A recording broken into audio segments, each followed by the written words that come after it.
हाँ जी, welcome to one short revision lecture number 3 of SM with SM. आज की क्लास में हम लोग चैप्टर नंबर 3 का रिवीजन करने वाले हैं, डिटेल रिवीजन करने वाले हैं। एंड चैप्टर नंबर 3 का नाम क्या है? तो चैप्टर नंबर 3 का नाम है स्ट्रैटेजी, फॉर्मुलेशन एंड इम्प्लीमेंटेशन। इसके पहले वाले चैप्टर नंबर 2 में हम लोग ने पढ़ा था about strategy, analysis and planning. अब प्लानिंग कर ली तो अब क्या करना पड़ेगा? स्ट्रैटेजी बनानी पड़ेगी for each of the functional departments and then उसको इम्प्लीमेंट भी करना पड़ेगा। That's what this chapter talks about. So सबसे first topic of this chapter is about strategy formulation. तो देखो, एक स्ट्रैटेजी फॉर्मुलेशन वाला पार्ट है, एक स्ट्रैटेजी इंप्लीमेंटेशन वाला है। फॉर्मुलेशन वाला छोटा सा है, तो उसमें देखो जैसे 4 फंक्शंस होते हैं आपके, फंक्शनल डिपार्टमेंट्स होते हैं, जिसमें से मेन 4 फंक्शंस कौन से हुए आपके? प्रोडक्शन हो गया, मार्केटिंग हो गया, देन सप्लाई चेन हो गया एंड ह्यूमन रिसोर्स हो गया। इन चारों के लिए हम लोग क्या करेंगे? स्ट्रैटेजी पढ़ने वाले हैं। सो प्रोडक्शन डिपार्टमेंट की स्ट्रैटेजी क्या होती है? It is mainly concerned with कि आपको कितना प्रोडक्शन करना है, कहाँ पर प्रोडक्शन करना है, क्या प्रोसेस यूज करनी है, क्या डिजाइन होनी चाहिए, ये सब चीजें से कौन कंसर्न रहता है? Production department. वो लोग क्या डिसाइड करते हैं? What to produce, when to produce, how to produce, even why to produce भी उन लोग को डिसाइड करना रहता है। सो ये लोग, the production strategy is completely concern with the location, design and process of production. Then इसमें 2 कैटेगरीज हो सकती है, या तो आप मास प्रोडक्शन स्ट्रैटेजी फॉलो करो या तो आप कंटिन्यूस इंप्रूवमेंट फॉलो करो। डिफरेंस क्या है दोनों में? मास प्रोडक्शन में क्या होता है? मास प्रोडक्शन में आप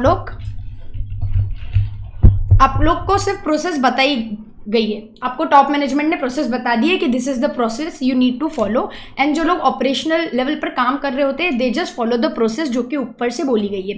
ठीक है, अगर उनको लगता है कि there is a scope for improvement, वो लोग कुछ नहीं करेंगे जब तक कि उनको टॉप लेवल से कमांड नहीं आ जाता है कि you need to work on this as well. So mass production में क्या होता है? You just focus on producing more and more. जबकि कंटिन्यूस इंप्रूवमेंट में क्या होता है? आपको ऊपर से टॉप लेवल वालों से अथॉरिटी डेलीगेट की गई होती है कि इफ ड्यूरिंग द प्रोसेस आपको लगता है there is a scope of improvement and if you can make the improvement, तो आपको इतनी अथॉरिटी दी गई होती है कि आप वो इंप्रूवमेंट कर लो rather than just focusing on quantity.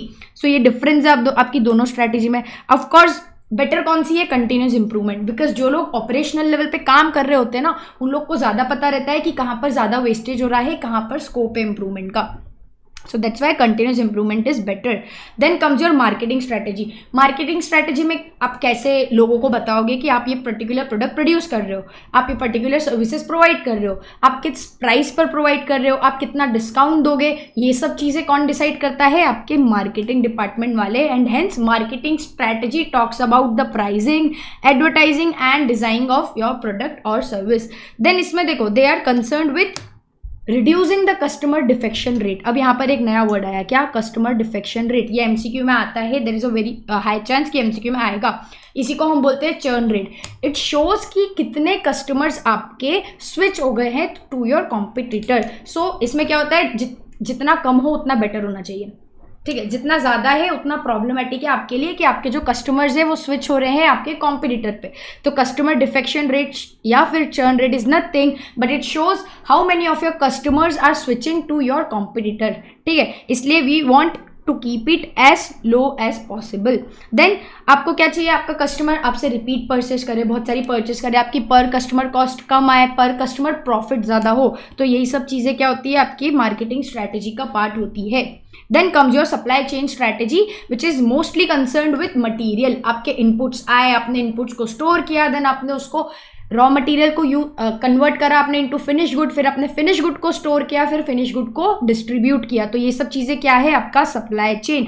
And it is mainly concerned with material management. हमको क्या चाहिए रहता है इसमें? कि हमारा इन्वेंट्री होल्डिंग कॉस्ट कम से कम रहे एंड इन्वेंट्री टर्नओवर ज़्यादा से ज़्यादा रहे। अगेन मेरे साथ बोलो, इसमें हम क्या चाहते हैं? कि हमारा इन्वेंट्री होल्डिंग कॉस्ट कम रहे एंड इन्वेंट्री टर्नओवर ज़्यादा रहे। क्या होता है इन्वेंट्री टर्नओवर? ये रेशियो आपने अकाउंट्स में पढ़ा होगा आपके 11th में। क्या होता है ये? सो इन्वेंट्री टर्नओवर इट शोज कि कितनी जल्दी आपकी इन्वेंट्री कन्वर्ट हो रही है इनटू कैश, आप कितनी जल्दी आपकी इन्वेंट्री को बेच रहे हो। सो इसलिए वी वांट कि ये ज़्यादा हो, हम जल्दी सेल करें, जल्दी सेल कन्वर्ट होकर हमारे पास कैश आ जाए। So we want to keep it high. ठीक है, देन हमको चाहिए इन्वेंट्री होल्डिंग कॉस्ट कम रहे। अभी क्या होता है ना, आपने जब इन्वेंट्री होल्ड करने के लिए इतना बड़ा आपने गोडाउन ले रखा है, फिर उनको स्टोर करके रखोगे, कुछ वेस्टेज हो गया वो उसका इशू, देन आपने इतना सारा जो परचेस किया है वो परचेस करके रखा है, तो परचेस करने के लिए आपने जो भी सप्लायर को पैसे वगैरह दिए, आपकी वहां पर भी वर्किंग कैपिटल ब्लॉक हो गई, तो this is nothing but your inventory holding cost, and हमको चाहिए कि वो कम से कम रहे। इसके लिए हम लोग ने लाया एक JIT system, just in time system, जो क्या बोलता है कि आपको जब गुड्स की जरूरत हो अब तभी विद इन, आपको अगर लगता है कि 2 दिन लगेंगे इस पर्टिकुलर गुड्स को डिलीवर होने में, तो आपको जब चाहिए उसके 2 दिन पहले आप ऑर्डर करो, मतलब जब आपको चाहिए तब ऑर्डर करो, जस्ट इन टाइम ऑर्डर करो। इससे क्या होगा, आपकी इन्वेंट्री होल्डिंग कॉस्ट कम रहेगी एंड आपका इन्वेंट्री टर्नओवर भी बढ़ जाएगा। Then comes your human resource strategy which is completely concerned with आपके humans, मतलब आपके एम्प्लॉयज़, उनकी हायरिंग करना, उनका ट्रेनिंग करना, देन उनका अप्रेजल करना, उनकी स्किल डेवलपमेंट करना, ये सब चीज़ें कौन करता है, आपकी एचआर स्ट्रैटेजी। एचआर स्ट्रैटेजी में एक मेन स्ट्रैटेजी होती है कि हम बोलते हैं कि छोटी छोटी टीम्स बना दो, जिनको हम बोलते हैं सेल्फ मैनेजिंग टीम्स, एंड उस टीम के विद इन ही लोग आपस में काम कर रहे होंगे, एंड देन हम क्या करते हैं, उनके परफॉर्मेंस एंड पे को लिंक कर देते हैं। हम बोलते हैं तुम जितना बेटर परफॉर्म करोगे हम तुमको उतना ज़्यादा इंसेंटिव्स देंगे, तो देन कम्स योर लिंकिंग पे विद परफॉर्मेंस। अब कभी भी ह्यूमन रिसोर्स स्ट्रैटेजी में 2 इश्यूज होते हैं, एक होते हैं हार्डर इश्यूज, एक होते हैं software issue. Harder issues nothing but इसको पीपल एज अ रिसोर्स भी बोला है आपकी मॉड्यूल में, आपकी स्टडी मटीरियल में। क्योंकि देखो हार्डर इश्यूज में कौन से इश्यूज आ जाएंगे, आपके ट्रेडिशनल एचआर की एक्टिविटीज़, कि आपने किसी को हायर किया, देन आप उसको ट्रेन कर रहे हो, उसका 360 डिग्री अप्रेजल कर रहे हो, देन अकॉर्डिंगली उसको स्किल डेवलपमेंट में हेल्प कर रहे हो, उसका प्रमोशन कर रहे हो, तो ये सब चीज़ें क्या हो गई, ट्रेडिशनल या फिर हार्डर इश्यूज, जिसमें we are seeing people as are resource. Then comes your software issues which is nothing but the behaviour.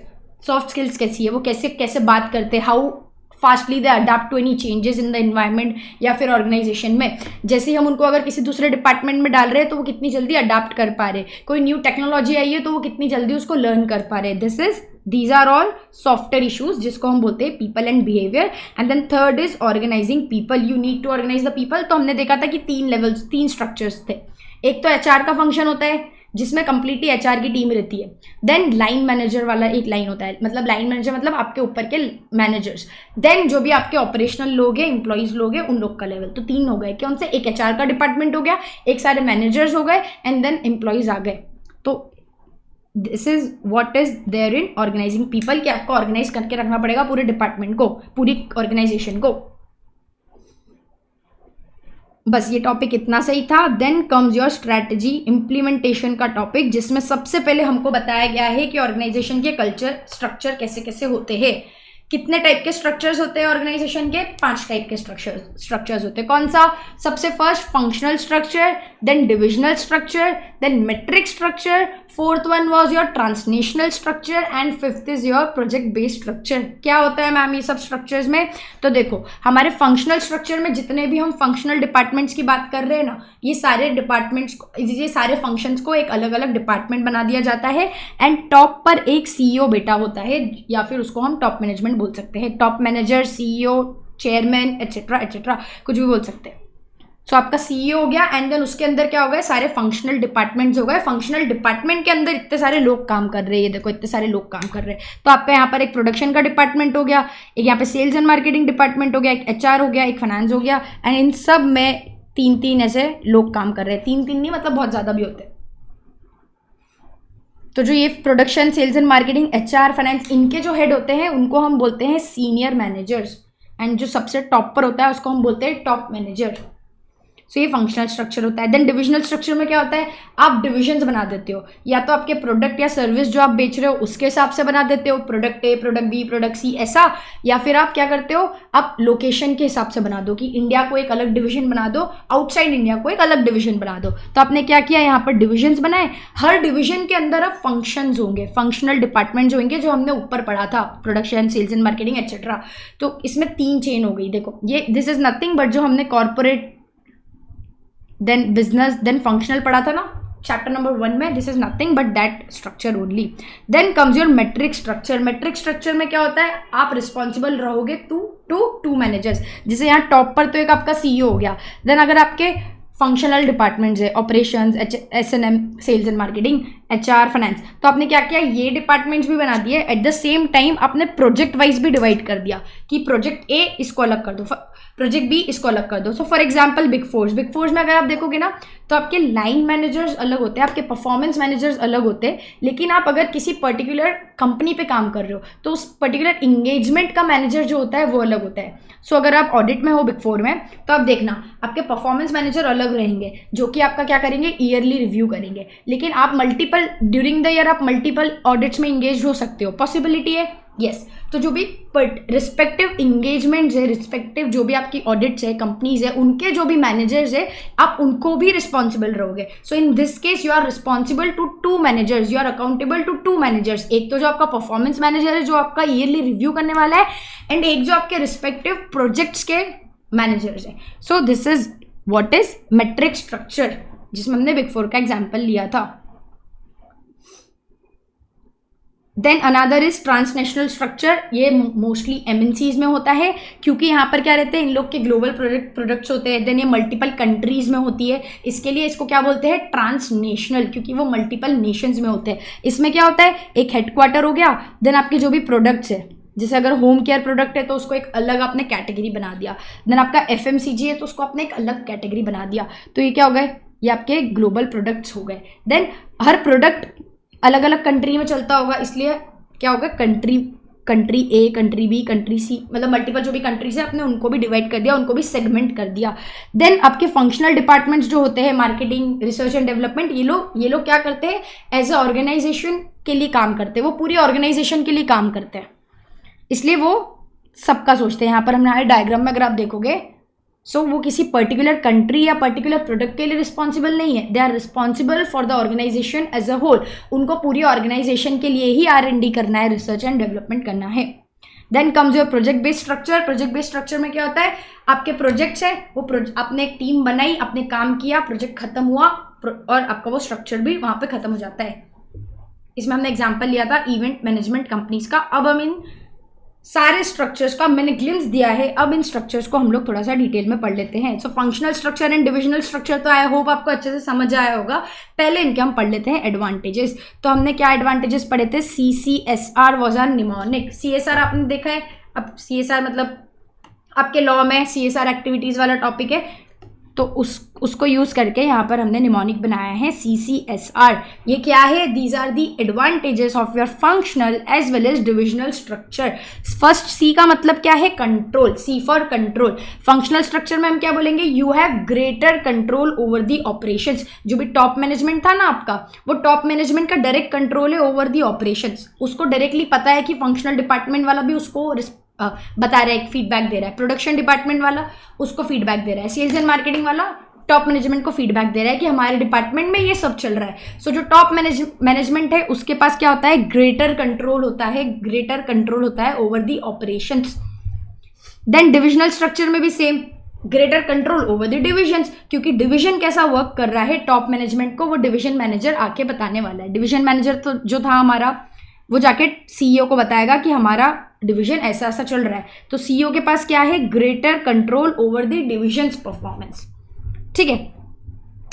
The next C for क्या था, centralise decision making. Functional department में सेंट्रलाइज डिसीजन मेकिंग थी।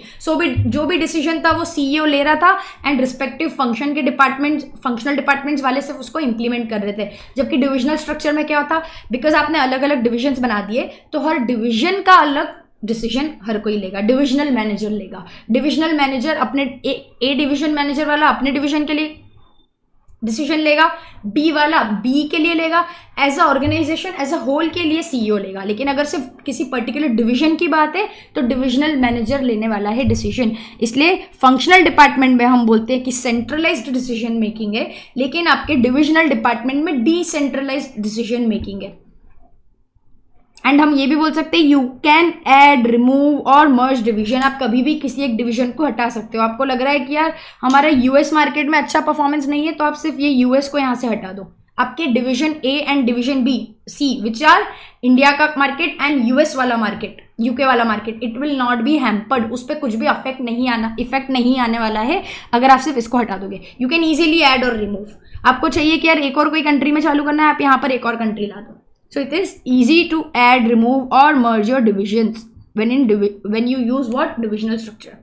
Then S for specialisation, आपको specialisation आता है, किसी एक ही function में आप कंटिन्यूसली काम कर रहे हो तो आपको उस पर्टिकुलर फंक्शन का पूरा नॉलेज आ जाएगा, you will get specialised in that particular function. जबकि यहाँ डिविजनल वाले में क्या रहेगा, आप किसी एक डिवीजन का काम कर रहे हो, डिविजनल मैनेजर जो है ए डिपार्टमेंट ए प्रोडक्ट का, उसको पूरा प्रोडक्ट ए का पूरा जानकारी मिल जाएगा, तो he will get what specialised in that particular product A. तो इसलिए हम बोलते हैं S for specialisation. Functional department में क्या होता है, it fosters specialisation within the function, जबकि डिवीजन वाला क्या करता है, it fosters specialisation within the division. आपको उस डिवीजन उस पर्टिकुलर प्रोडक्ट का सारा नॉलेज हो जाता है। Then comes your roles and responsibility. दोनों ही जगह पर roles and responsibility clearly defined है कि डिवीजन ए के लोग सिर्फ डिवीजन ए के परफॉर्मेंस के लिए रिस्पॉन्सिबल है, प्रोडक्शन डिपार्टमेंट के लोग सिर्फ प्रोडक्शन के परफॉर्मेंस के लिए रिस्पॉन्सिबल है। सो यहाँ पर क्या है, clearly defined roles and responsibility है, जिसकी वजह से अकाउंटेबिलिटी इंक्रीज होती है। तो आर फॉर क्या था, रोल्स एंड रिस्पॉन्सिबिलिटी। CCSR मेरे साथ जल्दी बोल दो, C for control, then again C for centralised decision making, then S for specialisation, R for roles and responsibility. अब इसके कुछ डिसएडवांटेजेस भी होते हैं, क्या डिसएडवांटेजेस होते हैं, हमने इसके लिए निमोनिक बनाया था एडियोज मतलब बाय। तो फंक्शनल डिपार्टमेंट के डिसएडवांटेजेस क्या है, ए फॉर कुछ नहीं है उसमें, उसको इग्नोर करो। डी फॉर हमारे पास था कि आप जो भी डाइवर्सिटी है, जोग्राफिकल डाइवर्सिटी है, उसको कोप अप नहीं कर पाते हो। आपने क्या किया, अपने फंक्शनल डिपार्टमेंट्स बना दिया, अपने प्रोडक्शन वाले बना दिए, आपने फिर क्या करा, सेल्स मार्केटिंग बना दिया। अब अगर आप इंडिया में भी सेल कर रहे हो, आप इंडिया के बाहर भी सेल कर रहे हो, तो आपकी दोनों जगह की मार्केटिंग स्ट्रैटेजी डिफरेंट हो सकती है क्या, बिल्कुल हो सकती है। लेकिन आपका क्योंकि सेल्स एंड मार्केटिंग आपने एक ही डिपार्टमेंट बना रखा है, तो उसी डिपार्टमेंट के लोग इंडिया की मार्केटिंग भी देख रहे हैं, इंडिया के बाहर की मार्केटिंग भी देख रहे हैं। तो यहाँ पर क्या होता है, मैनेज हो जाता है, लेकिन वो थोड़ा सा डिफिकल्ट होता है कि उन लोग को सेगमेंट करना पड़ता है, उनको हर बार 2 स्ट्रैटेजी बनानी पड़ती है, उनको इंडिया के लिए अलग बनानी पड़ती है, कंप्लीटली वो इंडिया पे फोकस नहीं कर पाते क्योंकि उनको इंडिया के बाहर की भी बनानी है। तो इसमें क्या होता है, difficult to cope with the product और जोग्राफिकल डाइवर्सिटी। इसी की जगह अगर आपकी 2 डिफरेंट मार्केट्स की जगह 2 डिफरेंट प्रोडक्ट्स है, तो सेल्स एंड ऐसा पॉसिबल हो सकता है क्या कि आप जेनजीज को अगर अट्रैक्ट करने के लिए कोई प्रोडक्ट बना रहे हो तो उसकी मार्केटिंग स्ट्रैटेजी अलग होगी, लेकिन अगर आप बूढ़े लोगों को अट्रैक्ट करने के लिए कोई प्रोडक्ट बना रहे हो तो उसकी स्ट्रैटेजी अलग होगी। सो प्रोडक्ट के बेसिस पे भी आपकी मार्केटिंग स्ट्रैटेजी डिफर कर सकती है, बट क्योंकि आपने एक ही डिपार्टमेंट बना दिया है जो कि सारे प्रोडक्ट्स की मार्केटिंग देखेगा, तो it becomes a little difficult to manage over there. यही बस यहाँ लिखा हुआ है कि it is difficult to cope with product और जोग्राफिकल डाइवर्सिटी।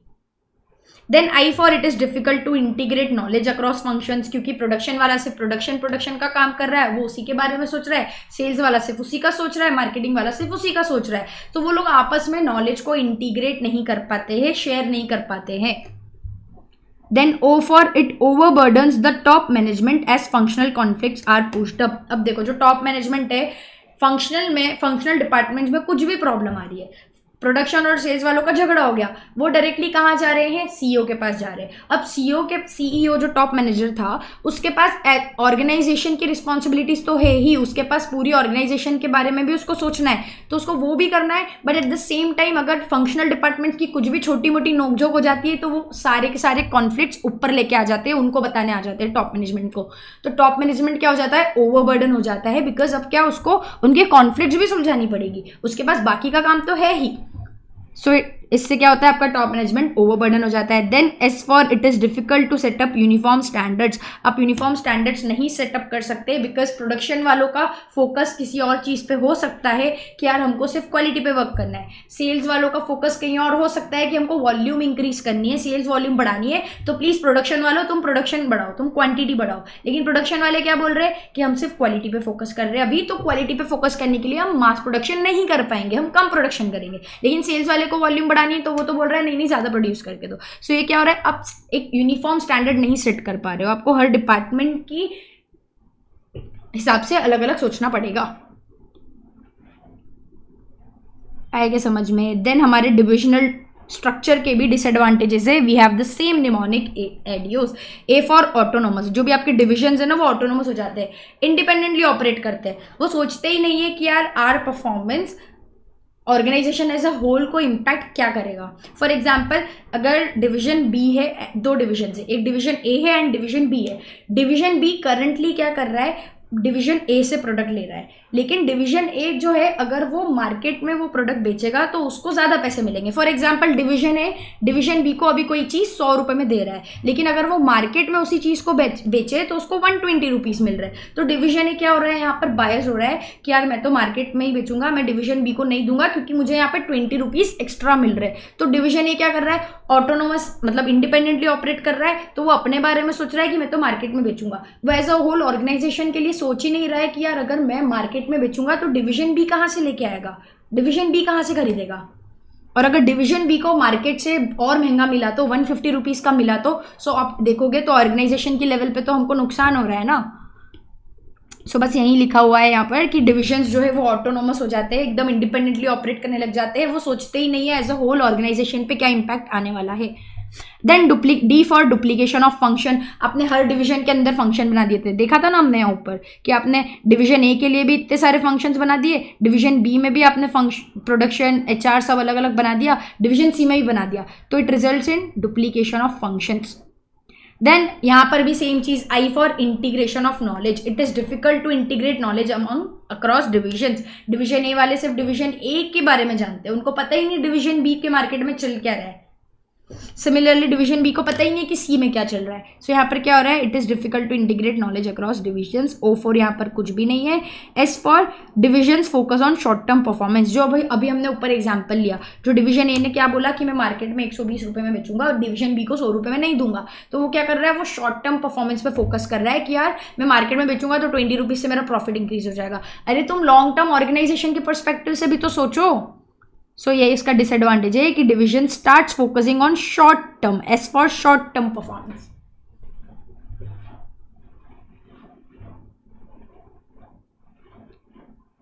आया इतना समझ में. Then we have metric structure, जिसमें क्या होता है, कॉम्बिनेशन ऑफ स्ट्रक्चर. हमारे एग्जाम्पल में क्या था, फंक्शनल स्ट्रक्चर्स थे, फंक्शनल डिपार्टमेंट्स थे, operation, sales and marketing, and यहाँ पे प्रोजेक्ट्स थे, project A and project B. And इसकी जगह आप क्या करते हो, ज्योग्राफी के हिसाब से, फंक्शंस के हिसाब से भी डिवाइड कर सकते हो. So it is a combination of structures. Function and division को मिक्स कर दिया, या फिर आपने फंक्शन एंड प्रोजेक्ट्स को मिक्स कर दिया, फंक्शन एंड ज्योग्राफी को मिक्स कर दिया.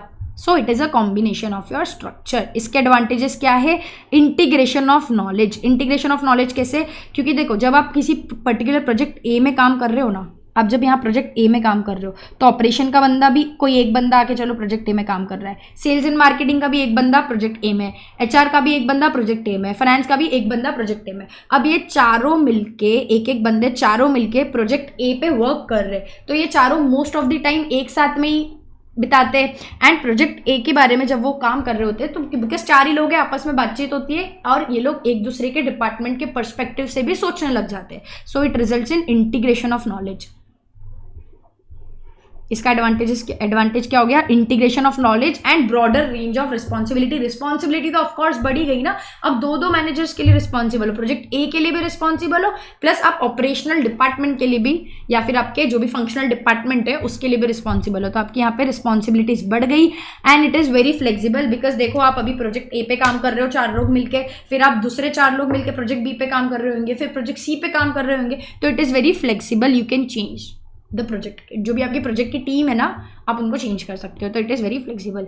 बट इसके कुछ डिसएडवांटेजेस भी है, एंड अगर आप देखोगे तो डिसएडवांटेजेस ज़्यादा लिखे हुए हैं, विच मीन्स ये एग्जाम में आ सकता है. इट इज़ इंपॉर्टेंट एंड ये आ सकता है. क्या डिसएडवांटेजेस है, आप बस आपको क्या करना है एग्जाम में, सिर्फ वो जो हमने ऊपर डायग्राम्स बनाया ना, आपको सिर्फ ये याद करना है, पॉइंट्स खुद निकलेंगे. सबसे पॉइंट क्या निकल रहा है ये देख के कि यार मैं 2 मैनेजर्स के लिए रिस्पॉन्सिबल हूँ, मेरे को 2 मैनेजर्स को रिपोर्टिंग करनी है, ऊपर से कितनी कॉम्प्लेक्स रिपोर्टिंग है, प्रोजेक्ट ए के लिए अलग करूँ, प्रोजेक्ट फिर अगर मैं साथ में ही कोई प्रोजेक्ट बी पे काम कर रहा हूँ तो उसके लिए भी करूँ, फिर मेरे डिपार्टमेंट के लिए भी करूँ, फंक्शनल डिपार्टमेंट के लिए. सो क्या हो रहा है, कॉम्प्लेक्स रिपोर्टिंग है and it is very hard to control. Complex reporting and it erodes timely decision making. अगर आपको कोई डिसीजन लेना है तो पहले आप देखोगे कि यार ये प्रोजेक्ट ए के लिए वायबल है कि नहीं, फिजिबल है कि नहीं, फिर आप देखोगे पहले यहाँ पर देख लिया, फिर आप यहाँ देखोगे कि मेरे ऑपरेशनल डिपार्टमेंट के लिए भी ये फिजिबल है कि नहीं पर्टिकुलर डिसीजन। तो अब जब इतना ज़्यादा सोचने लग जाते हो, आप आपके ऑपरेशनल मैनेजर से अप्रूवल लेते हो। आपको फॉर एग्जाम्पल आपको लीव चाहिए, तो आपको क्या करना पड़ेगा, आपके प्रोजेक्ट ए वाले मैनेजर को भी पूछना पड़ेगा कि please please please sir leave ले लूँ, और आपको आपके ऑपरेशन आपके जो मैनेजर है, परफॉर्मेंस मैनेजर है, जो आपको ईयरली रिव्यू कर रहे थे बिग 4 में, आपको उनसे भी पूछना पड़ेगा कि अरे मैं लीव ले लूँ क्या। तो ये क्या हो रहा है, डिसीजन कभी भी लेने में आपको टाइम ज़्यादा लग रहा है, तो it erodes decision making. And इसी को उन्होंने एक और पॉइंट बना के स्टडी मटेरियल में लिखा है कि takes longer to reach decisions.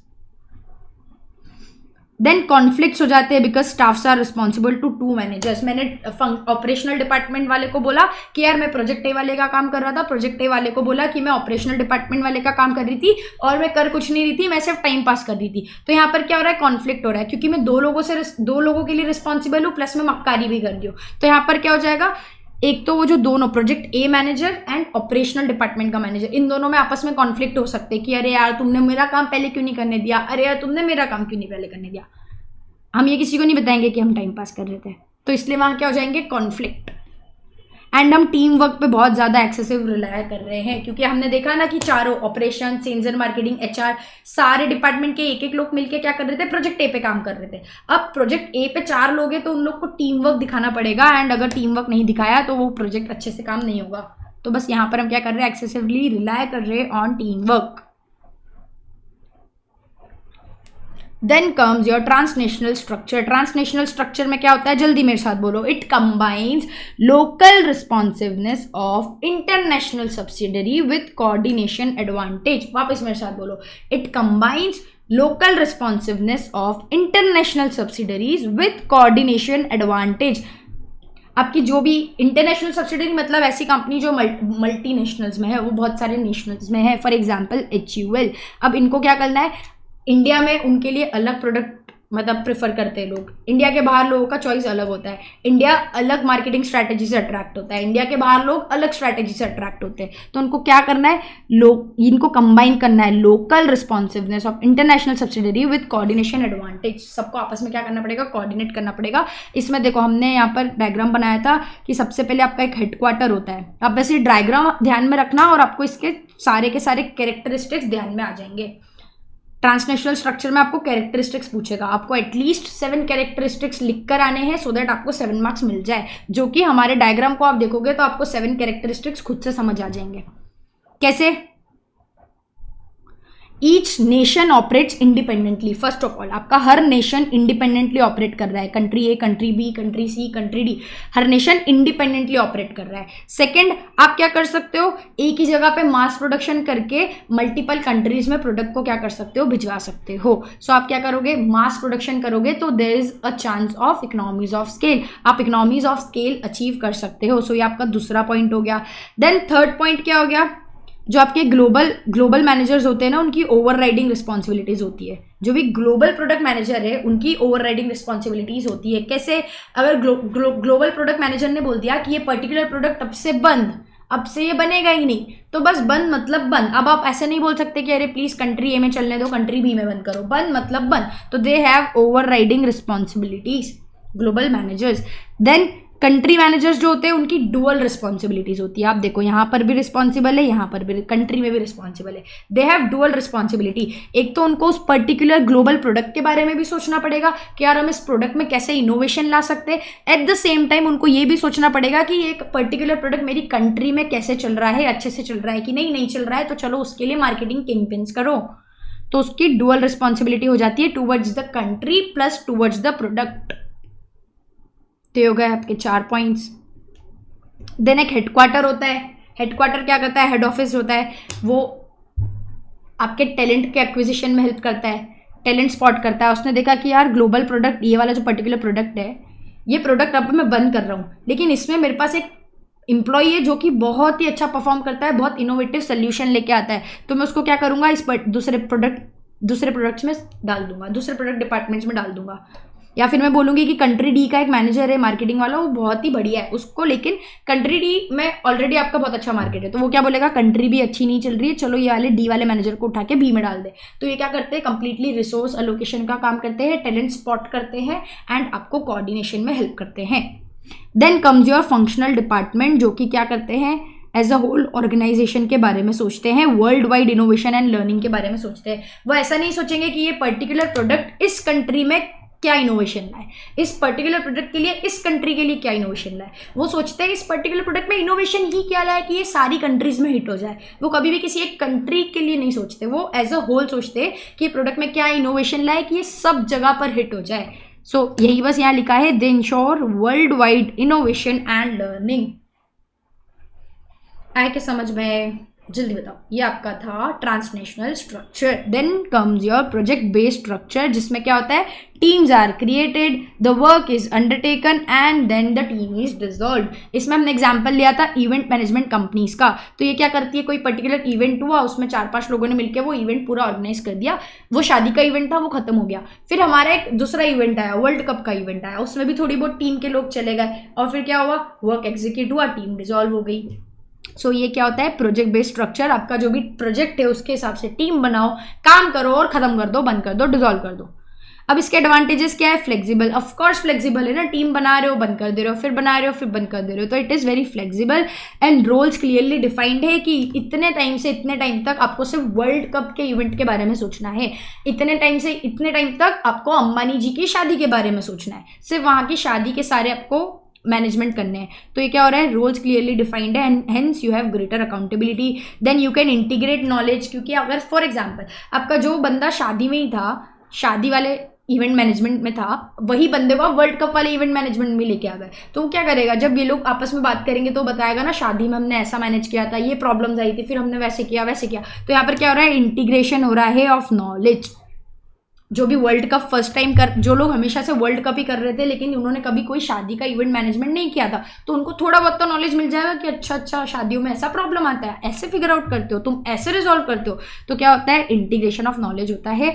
And क्योंकि ये शॉर्ट टर्म टीम्स होती है, टीम्स काम करते हो खत्म कर देते हो, तो आप इंटरनेशनल मेंबर्स को भी ला सकते हो या फिर आप कोई इंटरनेशनल वर्क भी ले सकते हो, क्योंकि बहुत शॉर्ट टर्म के लिए ना, तो आप इंटरनेशनल मेंबर्स को भी ले आओ एक कोई पर्टिकुलर प्रोजेक्ट के लिए, या फिर कोई पर्टिकुलर प्रोजेक्ट आप इंडिया के बाहर भी देख लो अगर आपको परमानेंटली शिफ्ट होने का मन नहीं है तो you can draw members internationally और you can take international projects as well. But इसके डिसएडवांटेजेस भी है, बस 2 ही डिसएडवांटेजेस है। क्या डिसएडवांटेजेस बताओ। सबसे first, it is prone to proliferate project. मैं इसका मतलब आपको समझा रही हूँ लेकिन आपको एग्जाम में यही लिख के आना है, it is prone to proliferate project. Proliferate project ये उसका कीवर्ड है। इसका मतलब क्या है, डुप्लीकेशन हो रहा है। डुप्लीकेशन कैसे हो रहा है, फॉर एग्जाम्पल एक कंपनी ए है एंड एक कंपनी बी है, दोनों ही कंपनी ने बोला कि यार हमको ना एक सप्लाई चेन के लिए एक बढ़िया सा तुम सॉफ्टवेयर बना दो, हम उसी पे पूरा सप्लाई चेन देखने वाले हैं, हम लोग को एक एक कॉल कर करके नहीं पूछने वाले हैं कि यार ये प्रोडक्ट कहाँ पर है, कितना अवेलेबल है, डिस्पैच हुआ कि नहीं, कुछ ये सब नहीं करेंगे, आप हमको एक सॉफ्टवेयर बना के दो।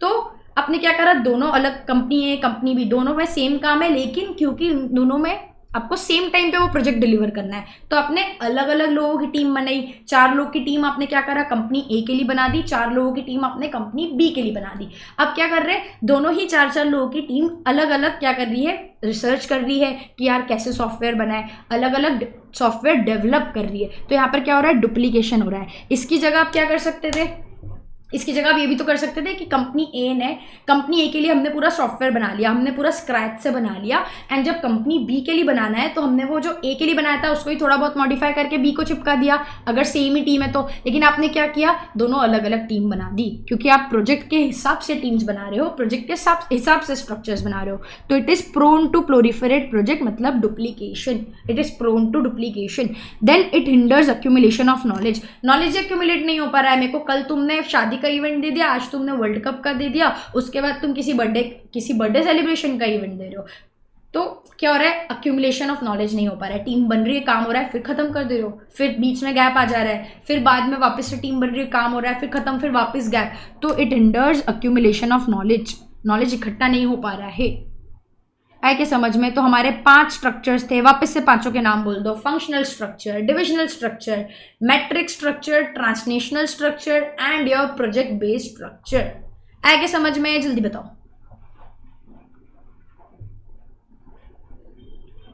देन कम्स अ क्वेश्चन कि डिसाइड कैसे करें कि हमारा स्ट्रक्चर होना कैसा चाहिए, ऑर्गेनाइजेशन का स्ट्रक्चर कैसा होना चाहिए, हम ये कैसे डिसाइड करें।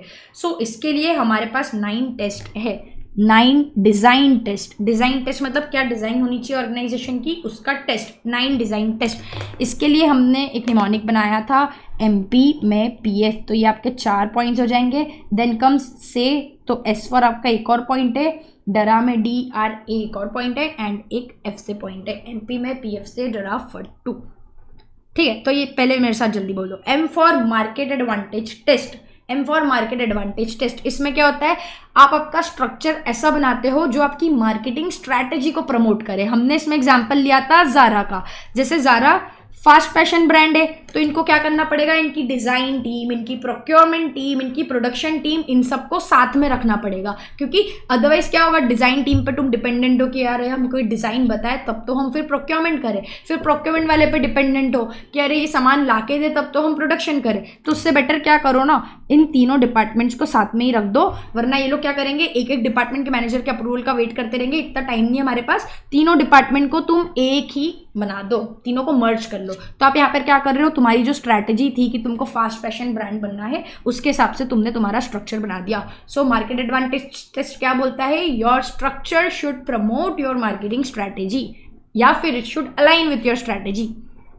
Then comes your parenting advantage test, जो कि बोलता है your structure should fit the parenting role of the corporate centre, it should fit the parenting role of the corporate centre. इसका मतलब क्या है, तो अगर आपके कॉर्पोरेट ने या कॉर्पोरेट सेंटर ने या फिर आपके हेड ऑफिस ने या फिर टॉप मैनेजमेंट ने ऐसा सोच रखा है कि यार रिसर्च एंड डेवलपमेंट डिपार्टमेंट्स जो है वो एक स्पेसिफिक हर प्रोडक्ट का नहीं होना चाहिए, वो एक सेंट्रलाइज्ड होना चाहिए, वो पूरी ऑर्गेनाइजेशन एज अ होल के लिए होना चाहिए। एंड फिर मतलब उसको हम सेगमेंट नहीं करेंगे किसी पर्टिकुलर प्रोडक्ट के लिए, हम वो एज अ होल ऑर्गेनाइजेशन के लिए होना चाहिए, एंड वो पूरी ऑर्गेनाइजेशन के बारे में सोचना चाहिए। सो क्योंकि वो आपके कॉर्पोरेट सेंटर, जिसको हम क्या बोलते हैं पेरेंट, उसने बोल दिया है कि ऐसा ही होना चाहिए, तो आपका स्ट्रक्चर भी ऐसा होना चाहिए कि आप R&D को कभी भी किसी पर्टिकुलर प्रोडक्ट में मत डालो। आप प्रोडक्ट के अगर आपने डिविजन्स बनाए हैं प्रोडक्ट के बेसिस पे, तो आप हर डिवीजन का अलग अलग R&D डिपार्टमेंट मत बनाओ, आप एक ऑर्गेनाइजेशन एज अ होल का ही research and development R&D department बना दो। तो your structure should fit the parenting role of the corporate centre. Then comes your people test, structure should fit the people available. अब आप ऐसा तो कर नहीं सकते कि स्ट्रक्चर चेंज करना है तो चलो अभी वाले लोग अगर फिट नहीं हो पा रहे तो इनको निकालो, दूसरे हायर करो। एक तो तुमको हायरिंग कॉस्ट बहुत ज़्यादा लग जाएगी, प्लस तुम्हारा टाइम भी वेस्ट हो जाएगा। इसलिए कभी भी your organisation structure should fit the current people available, it should fit the people available. वो लोग पीपल ऐसे एडजस्ट होने लायक होने चाहिए। फॉर एग्जाम्पल अभी आप सिर्फ फंक्शनल डिपार्टमेंट्स फंक्शंस के बारे में सोच रहे थे, लेकिन अगर आपने डिविजनल स्ट्रक्चर कर दिया, आपने बोला कि यार division A as a whole के बारे में सोचो, तो समटाइम्स पीपल रेजिस्ट कर सकते हैं। इसलिए हम क्या बोलते हैं, your structure should fit the people available. आप उनको समझाओ कि नहीं रिस्पॉन्सिबिलिटी ज़्यादा लो, पूरे डिवीजन के बारे में सोचो, सिर्फ फंक्शन के बारे में मत सोचो। और कॉन्ग्रेचुलेशन हम चेंज कर रहे स्ट्रक्चर, फिर उनको ये न्यूज़ दे दो। Then comes your feasibility test. Feasibility test बोलता है कि आपका जो भी स्ट्रक्चर होता है वो लीगली एक्सेप्टेबल होना चाहिए, स्टेक होल्डर्स को भी एक्सेप्टेबल होना चाहिए, लीगली एक्सेप्टेबल होना चाहिए। इसमें हमने एग्जांपल लिया था investment banking and equity research का। सो पहले क्या होता था ना, आपके अगर दोनों डिपार्टमेंट सेम ही है तो इन्वेस्टमेंट बैंकिंग कंपनीज क्या करती थी, बोलती थी इक्विटी रिसर्च एक अलग डिपार्टमेंट होता है जो कि क्या बताता है, अपने सिर्फ एनालिसिस करके बताता है कि आपको इस पर्टिकुलर कंपनी के इक्विटी को क्या करना चाहिए, आपको होल्ड करके रखना चाहिए, सेल करना चाहिए, बाय करना चाहिए, क्या करना चाहिए। एंड इन्वेस्टमेंट बैंकिंग कंपनी के क्लाइंट्स होते हैं जो कि हेल्प करती है उन कंपनी को मार्केट से पैसा उठाने में। तो पहले क्या होता था ना, जब दोनों डिपार्टमेंट साथ में थे तो जो इन्वेस्टमेंट बैंकिंग वाले लोग हैं वो लोग चाहते थे कि यार जो हमारे क्लाइंट्स है, तुम इक्विटी रिसर्च वालों, तुम उनके लिए अच्छी रिपोर्ट दो, तुम उनके लिए हमेशा बाय वाली रिपोर्ट दो ताकि उनके मार्केट प्राइस बढ़ते जाए। तो यहाँ पर क्या हो गया था, बायस आ गया था। तो फिर लॉ ने बोला कि नहीं, दोनों डिपार्टमेंट्स अलग अलग होंगे, इक्विटी रिसर्च का जो भी रिपोर्ट होना चाहिए that should be free from all the bias. And इसलिए हमने बोला इन दोनों डिपार्टमेंट्स को तो आप अलग ही रखोगे। सो बस यही यहाँ पर बोला गया है, your structure should be feasible legally. Then comes your specialist culture test, जो कि बोलता है आपके जितने भी स्पेशलिस्ट लोग हैं उन सबको एक साथ में रख दो ताकि उनका एक्सपर्टीज डेवलप हो सके। फॉर एग्जांपल R&D डिपार्टमेंट में सारे साइंटिस्ट को रख दो, आपके फाइनेंस डिपार्टमेंट में सारे CAs को रख दो, मार्केटिंग में सारे MBAs को रख दो, तो ये क्या हो रहा है, आप सारे स्पेशलिस्ट लोगों को you are bringing together all the specialist so that they can develop expertise. Then comes your difficult link test. ये ऐसा बोलता है कभी भी do not try to link the departments which are bound to be strained. अगर दो departments ऐसे हैं जिनको आपको मिक्स नहीं करना है, उनको कभी मिक्स मत करो.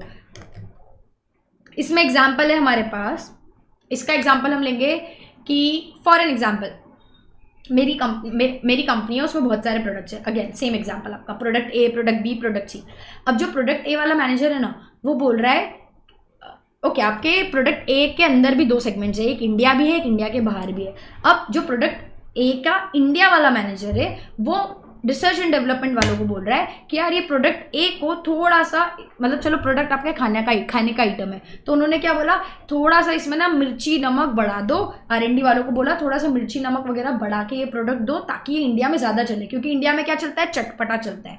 लेकिन जब दूसरा वाला मैनेजर है, आउटसाइड इंडिया वाला मैनेजर है उस पर्टिकुलर प्रोडक्ट ए का, तो उसने क्या बोला, यार बल्कि मैं तो बोल रहा हूँ तुम और फीका कर दो, क्योंकि इंडिया के बाहर अगर आप देखोगे तो इतना ज़्यादा तीखा नहीं पसंद है लोगों को. लोग क्या करते हैं, टॉलरेबल होना चाहिए, खाने लायक होना चाहिए, टेस्ट आना चाहिए, बस हमको इतना ज़्यादा तीखा नहीं चाहिए, हमको फीका चाहिए. तो ये क्या हो रहा है, अब जो रिसर्च एंड डेवलपमेंट वाला डिपार्टमेंट है वो तो समझ ही नहीं आ रहा है मैं करूँ तो करूँ क्या. इसलिए ये लोग क्या बोल रहे हैं, कभी भी आप अब आप ऐसे में ये नहीं कर सकते कि आपने बोला प्रोडक्ट ए का इंडिया के लिए अलग R&D बना दूं, प्रोडक्ट ए का आउटसाइड इंडिया के लिए अलग R&D डिपार्टमेंट बना दूं. आप कभी भी ये नहीं करोगे. क्यों नहीं करोगे, because these departments are bound to be strained. आपको ये दोनों डिपार्टमेंट्स को अलग अलग ही रखना पड़ेगा. आप इनको एक साथ मिक्स नहीं कर सकते. आप R&D को अलग रखोगे तो R&D वाले खुद का रिसर्च करेंगे, उसके हिसाब से वो ज़्यादा जो कि प्रेफरेबल रहेगा उस हिसाब से वो लोग डिसीजन लेंगे. क्योंकि इसमें क्या होगा, आपने मतलब क्या कर दिया ना, अपने प्रोडक्ट ए ही है, उस इंडिया में अलग तरीके से बेच रहे हो, इंडिया के बाहर अलग तरीके से बेच रहे हो, तो और उसके लिए अलग अलग डिपार्टमेंट्स बना लिए. तो यहाँ पर क्या हो रहा है, डुप्लीकेशन हो रहा है, एफर्ट्स भी ज़्यादा लग रहे हैं, कॉस्ट भी ज़्यादा लग रही है.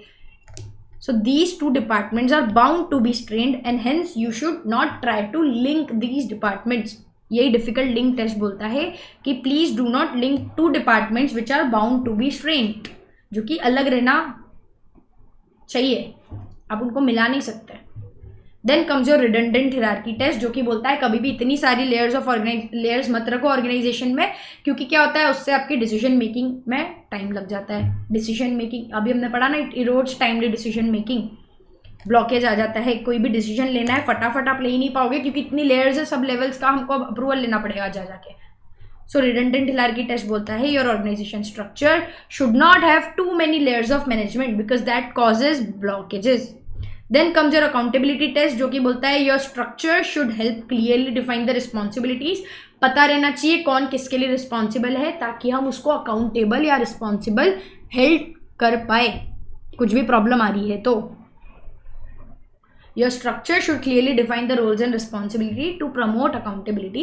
Then comes your flexibility test, जो कि क्या बोलता है, आपका स्ट्रक्चर ऐसा होना चाहिए कि जस्ट इन केस आपके इन्वायरमेंट में कुछ चेंज आया जिसकी वजह से आप आपके ऑर्गेनाइजेशन में कुछ चेंज कर रहे हो, तो वो फ्लेक्सिबल होना चाहिए कि आप अडाप्ट कर पाओ. Your structure should allow change to adapt in the fast moving world. जल्दी से मेरे साथ ये 9 टेस्ट बोल दो. कौन से 9 test? M for market advantage test, P for parenting test, again P for people test, then F for feasibility test, S for से बोला था हमने, S for specialized culture test, D for difficult link test, R for redundant hierarchy test, A for accountability test and F for flexibility test. ये आता है exam में, लिख सकते हो. और एग्जाम में अगर आपको बोला ना गया हो कि राइट ओनली 7 पॉइंट्स या 7 टेस्ट, आपको सारे के सारे 9 टेस्ट ही लिख के आने हैं. अगर एग्जामिनर चाह रहा होगा ना कि यार नहीं 7 मार्क्स के लिए मैं 9 टेस्ट नहीं पूछना चाहता हूँ, मेरे को सिर्फ 7 ही पूछने हैं, तो वो क्लियरली बोल देगा कि राइट एनी 7. अगर नहीं लिखा है तो आपको पूरे 9 लिख के आने पड़ेंगे. ठीक है. Then comes strategic business unit. ये क्या होता है?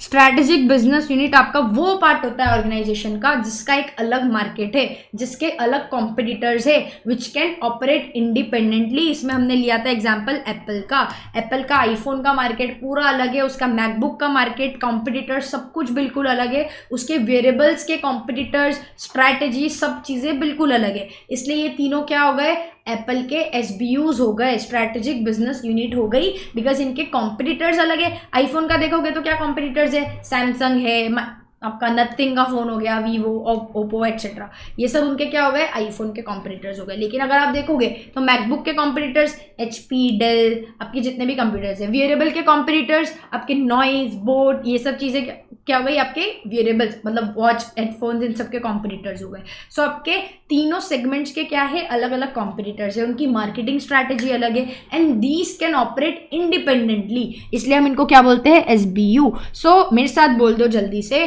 SBU is a part of an organization with distinct external market, distinct competitors, and it is capable of operating independently। यहां पर आप लिख दो, जैसे आपका एप्पल में आईफोन अलग है, मैकबुक अलग है, एंड आपकी वॉच, एयरपॉड्स, इनका मार्केट अलग है, ठीक है।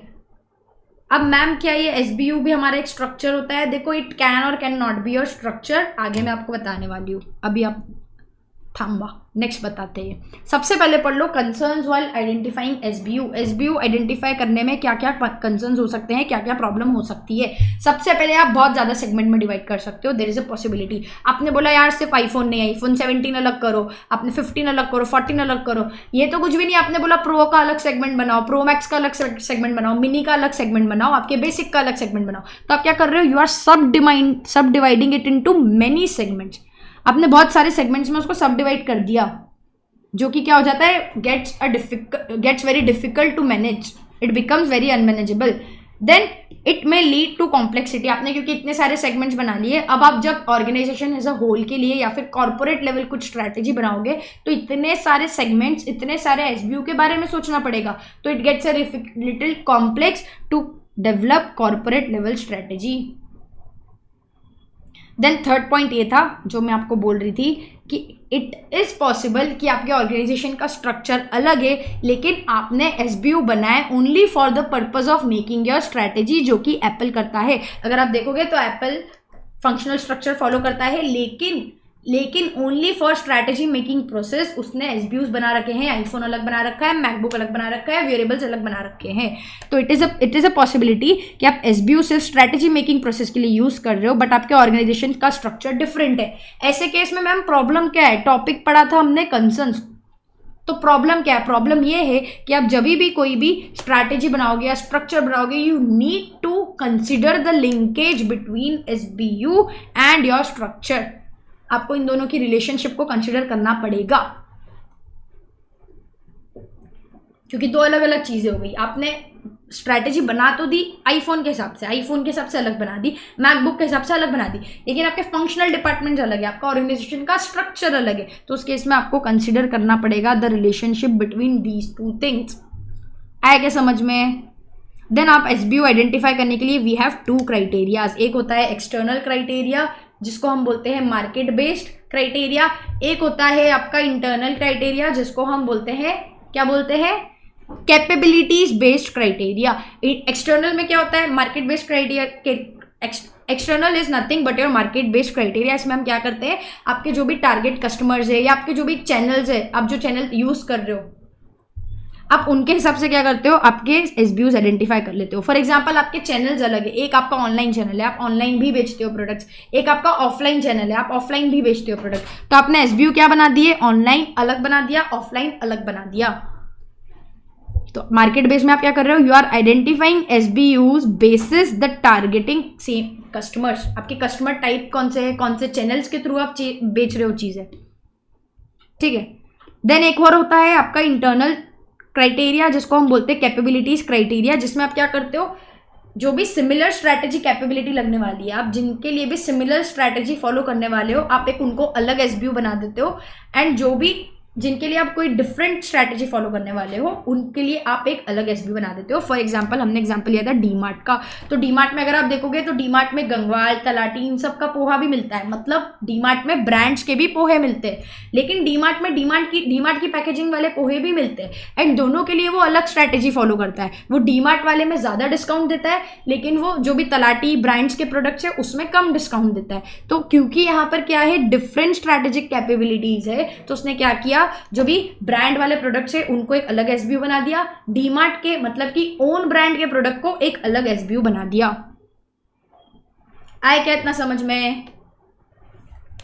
एक बार इसको 2 मिनट के लिए मैं स्क्रीन पे टाइम दे रही हूं, आप इसको 2 मिनट के लिए इसको रीड कर लो फॉर बेटर अंडरस्टैंडिंग।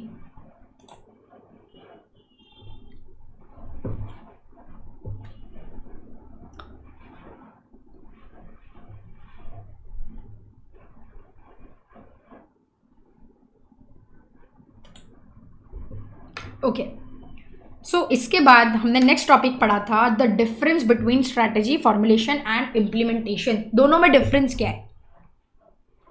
तो क्या डिफरेंस है दोनों में? स्ट्रैटेजी फॉर्मुलेशन में आप डिसाइड करते हो क्या करना है और क्यों करना है, जबकि इम्प्लीमेंटेशन में आप क्या डिसाइड करते हो, कैसे करना है, कब करना है, हाउ एंड व्हेन।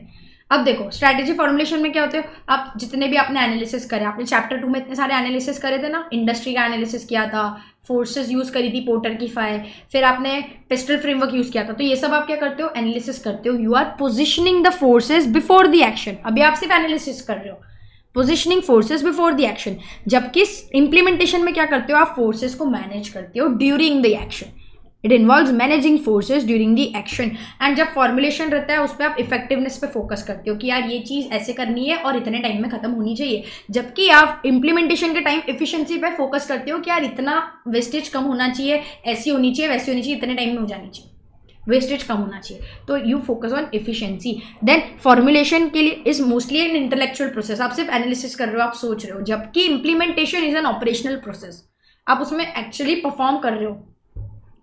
फॉर्मुलेशन के लिए आपको क्या चाहिए, इंट्यूटिव स्किल्स अच्छी चाहिए, एनालिटिकल स्किल्स अच्छी चाहिए, जबकि आपको इम्प्लीमेंटेशन के लिए मोटिवेशन एंड लीडरशिप स्किल्स अच्छी चाहिए। मोटिवेशन स्किल्स क्यों चाहिए मैम? क्योंकि यार ड्यूरिंग द प्रोसेस अगर आपको लग रहा है स्ट्रैटेजी अचीव नहीं हो पा रही है तो आप डिमोटिवेट हो गए, लेकिन आपको एक मोटिवेटेड लीडर होना चाहिए, आप अंदर मोटिवेशन स्किल्स होनी चाहिए जिसके अंदर, एंड वो पूरा मोटिवेट कर देना चाहिए कि अरे अभी नहीं हुआ तो क्या हुआ, नेक्स्ट 6 मंथ्स में हो जाएगा, आराम से हो जाएगा। So it requires motivation and leadership skills. Then formulation बहुत लिमिटेड लोग करते हैं। अभी हमने देखा कि top management with the help of थोड़ा बहुत जो भी आपने डेटा गैदर किया, इन्फॉर्मेशन गैदर करी, with that help top management कभी भी डिसीजंस लेता है या स्ट्रैटेजी फॉर्मुलेट करता है। तो it requires coordination among few people, क्योंकि थोड़े बहुत लोग इन्वॉल्व रहते हैं, लेकिन implementation requires coordination among many individuals, क्योंकि यार कितने लोग हैं, इतने इंप्लॉइज है जो कि ऑपरेशनल लेवल पे काम कर रहे हैं, जो कि स्ट्रैटेजी इंप्लीमेंट कर रहे हैं, तो उन सबका कोऑर्डिनेशन चाहिए। आएगा समझ में? जल्दी बताओ। ये बहुत बड़ा चैप्टर है एंड बट इसमें बहुत ऐसे ऐसे टॉपिक्स है जो कि इजीली आप याद कर सकते हो, सिर्फ समझना है। एंड एग्जाम में इसमें से 14 मार्क्स के क्वेश्चन आते ही आते हैं, डिस्क्रिप्टिव में 14, 2 question of 7 marks each. Next comes your topic, the most important topic which is BPR, business process re engineering. ये क्या होता है? तो देखो बिजनेस प्रोसेस इंजीनियरिंग में आप क्या करते हो, आपने फॉर एग्जाम्पल पहले आपके पास ऐसा था कि एक एक्सपेंस रिपोर्ट है या कोई भी एक रिपोर्ट बन रही है जिसमें 5 लोगों की साइन लग रही है, आप एक एक डिपार्टमेंट वाले के पास जा रहे हो, साइन वाइन करवा रहे हो, तो आपने बोला यार ये प्रोसेस में 5-5 लोगों की साइन लग रही है, थोड़ा प्रोसेस को चेंज करते हैं। तो आपने जब चेंज करके बोला कि अब 5 की जगह 2 लोग की साइन लगेगी, प्रोसेस पूरी सेम है, 5 की जगह बस 2 लोगों की साइन लगेगी, तो आपने क्या किया, आपने सिर्फ ये चेंज लेके आया, तो हम इसको बोलते हैं प्रोसेस में चेंज, प्रोसेस में चेंज।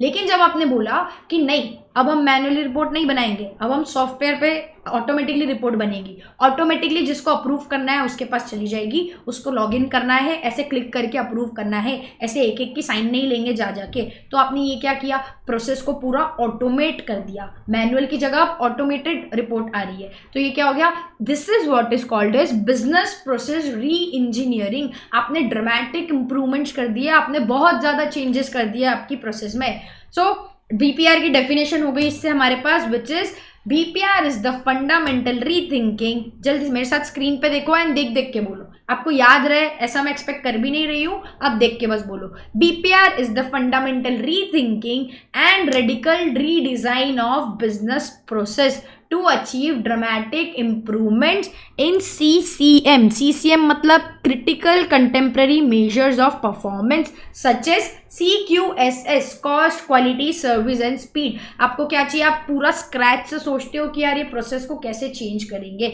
फिर आप उसके लिए रीडिज़ाइन करते हो, रेडिकल मतलब बहुत ज़्यादा रीडिज़ाइन करते हो प्रोसेस को, so that you achieve improvements. Improvements कहाँ पर चाहिए हमको, यहाँ पर, या तो कॉस्ट में, या तो क्वालिटी अच्छी हो रही है, या तो सर्विस बेटर हो रही है, या तो स्पीड बेटर हो रही है।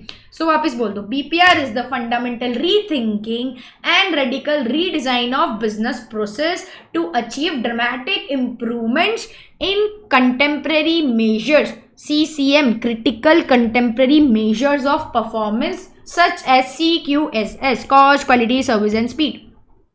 अब कोई भी ऑर्गेनाइजेशन BPR क्यों करती है, देखो 3 रीजन हो सकते हैं, या तो उसको अपने आप को सर्वाइव करने के लिए चेंजेस करने पड़ेंगे, फॉर एग्जांपल नोकिया को चेंजेस करने ही पड़ते इन ऑर्डर टू सर्वाइव, तो ड्रामेटिक इंप्रूवमेंट्स आपको लाने हैं to sustain yourself, to sustain itself.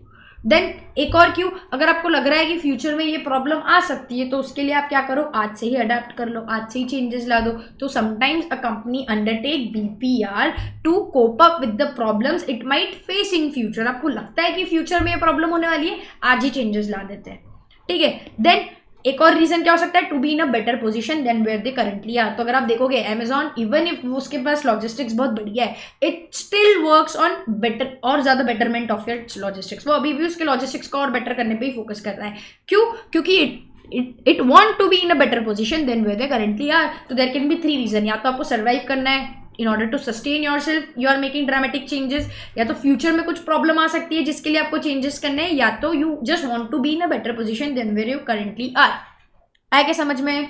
अब देखो आप BPR कैसे कर सकते हो, कॉमनैलिटीज, रिकरिंग थीम्स और कैरेक्टरिस्टिक्स ऑफ BPR या फिर एक्टिविटीज़ इन BPR। आपको मोस्टली एग्जाम में ये वर्ड्स लिख के पूछेगा कि ये बताओ, बट उसका मतलब क्या है, what are the activities involved in BPR। तो क्या एक्टिविटीज़ है, इसके लिए हमने निमोनिक बनाया था प्रोसेस कार। प्रोसेस में आपके 3 पॉइंट है, या तो आप आपकी प्रोसेस को चेंज कर दो, making the process in a natural order, performing the process in the natural order. For example McD वालों ने प्रोसेस चेंज करी कि नहीं यार, पहले हम क्या करते थे, आलू लाए, टिक्की बनाई, फिर ब्रेड का सोचते थे। अब हम ऐसा नहीं करेंगे, हम जब आलू लेने जा रहे हैं ना, हम उसी टाइम ब्रेड का भी सोच लेंगे कि यार बढ़िया ब्रेड लानी है, बढ़िया बन लेके आने हैं हमको, हम ऐसे अलग अलग नहीं सोचेंगे। तो उन्होंने क्या करा, नेचुरल ऑर्डर में, अगर तुम परचेसिंग करने जा रहे हो तो सब चीज़ों की परचेसिंग उसी टाइम पे करो और अच्छी क्वालिटी की करो। ऐसे नहीं कि पहले आलू बना लिया, आलू परचेस कर लिया, आलू टिक्की बन गई, अब जाके ब्रेड ला रहे, ऐसा नहीं। नेचुरल ऑर्डर में उस प्रोसेस को परफॉर्म करो।